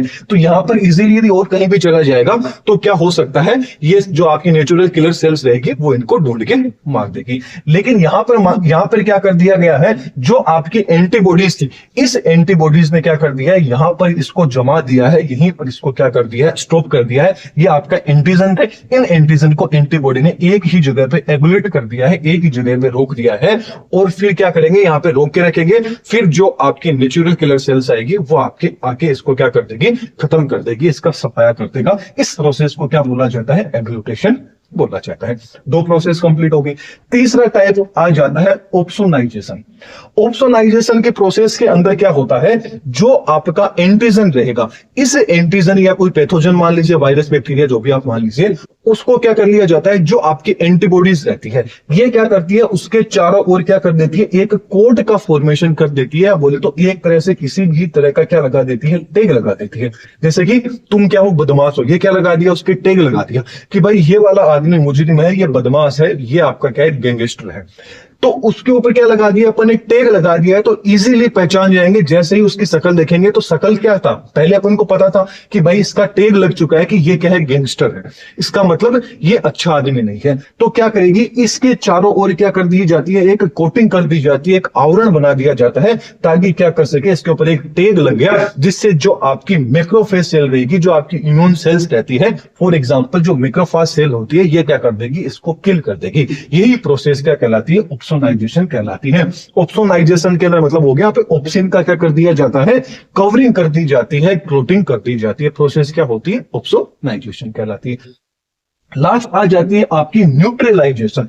नाम से पता चलता है कि अब क्या करेगी, जो आपकी एंटीबॉडीज होगी, इन्हीं एंटीबॉडीज के द्वारा क्या किया जाएगा, प्रोटीन का सिक्रेशन किया जाएगा, और उससे क्या होगा, जो भी आपका एंटीजन है, इस एंटीजन को क्या कर दिया जाएगा, वहीं पे ही किल कर दिया जाएगा। ये प्रोसेस सबसे लास्ट में आती है कि जब कोई भी सारे हथियार, मतलब मान लीजिए कोई छोटा मोटा वायरस वगैरह आ जाता है ना, तब तो क्या करती है, अपनी जो एंटीबॉडीज होती है वो खुद ही उसको हैंडल कर लेती है। बाकी खुद से हैंडल नहीं होता है तो बाकी की इस तरह की प्रोसेस की जाती है, ताकि जो अदर इम्यून सेल्स है वो क्या कर सके, उसको पहचान सके और उसको मार सके। तो न्यूट्रलाइजेशन में क्या होगा, आपकी जो एंटीबॉडीज होगी वो एंटीजन से बाइंड हो जाएगी और उस एंटीजन को न्यूट्रलाइज ही कर देगी हमेशा के लिए, फिर चाहे वो शरीर में घूमता रहे, उसको परमानेंट ही क्या कर दिया गया है, न्यूट्रलाइज कर दिया गया है। तो ये थी आपकी एंटीजन एंटीबॉडी रिएक्शंस।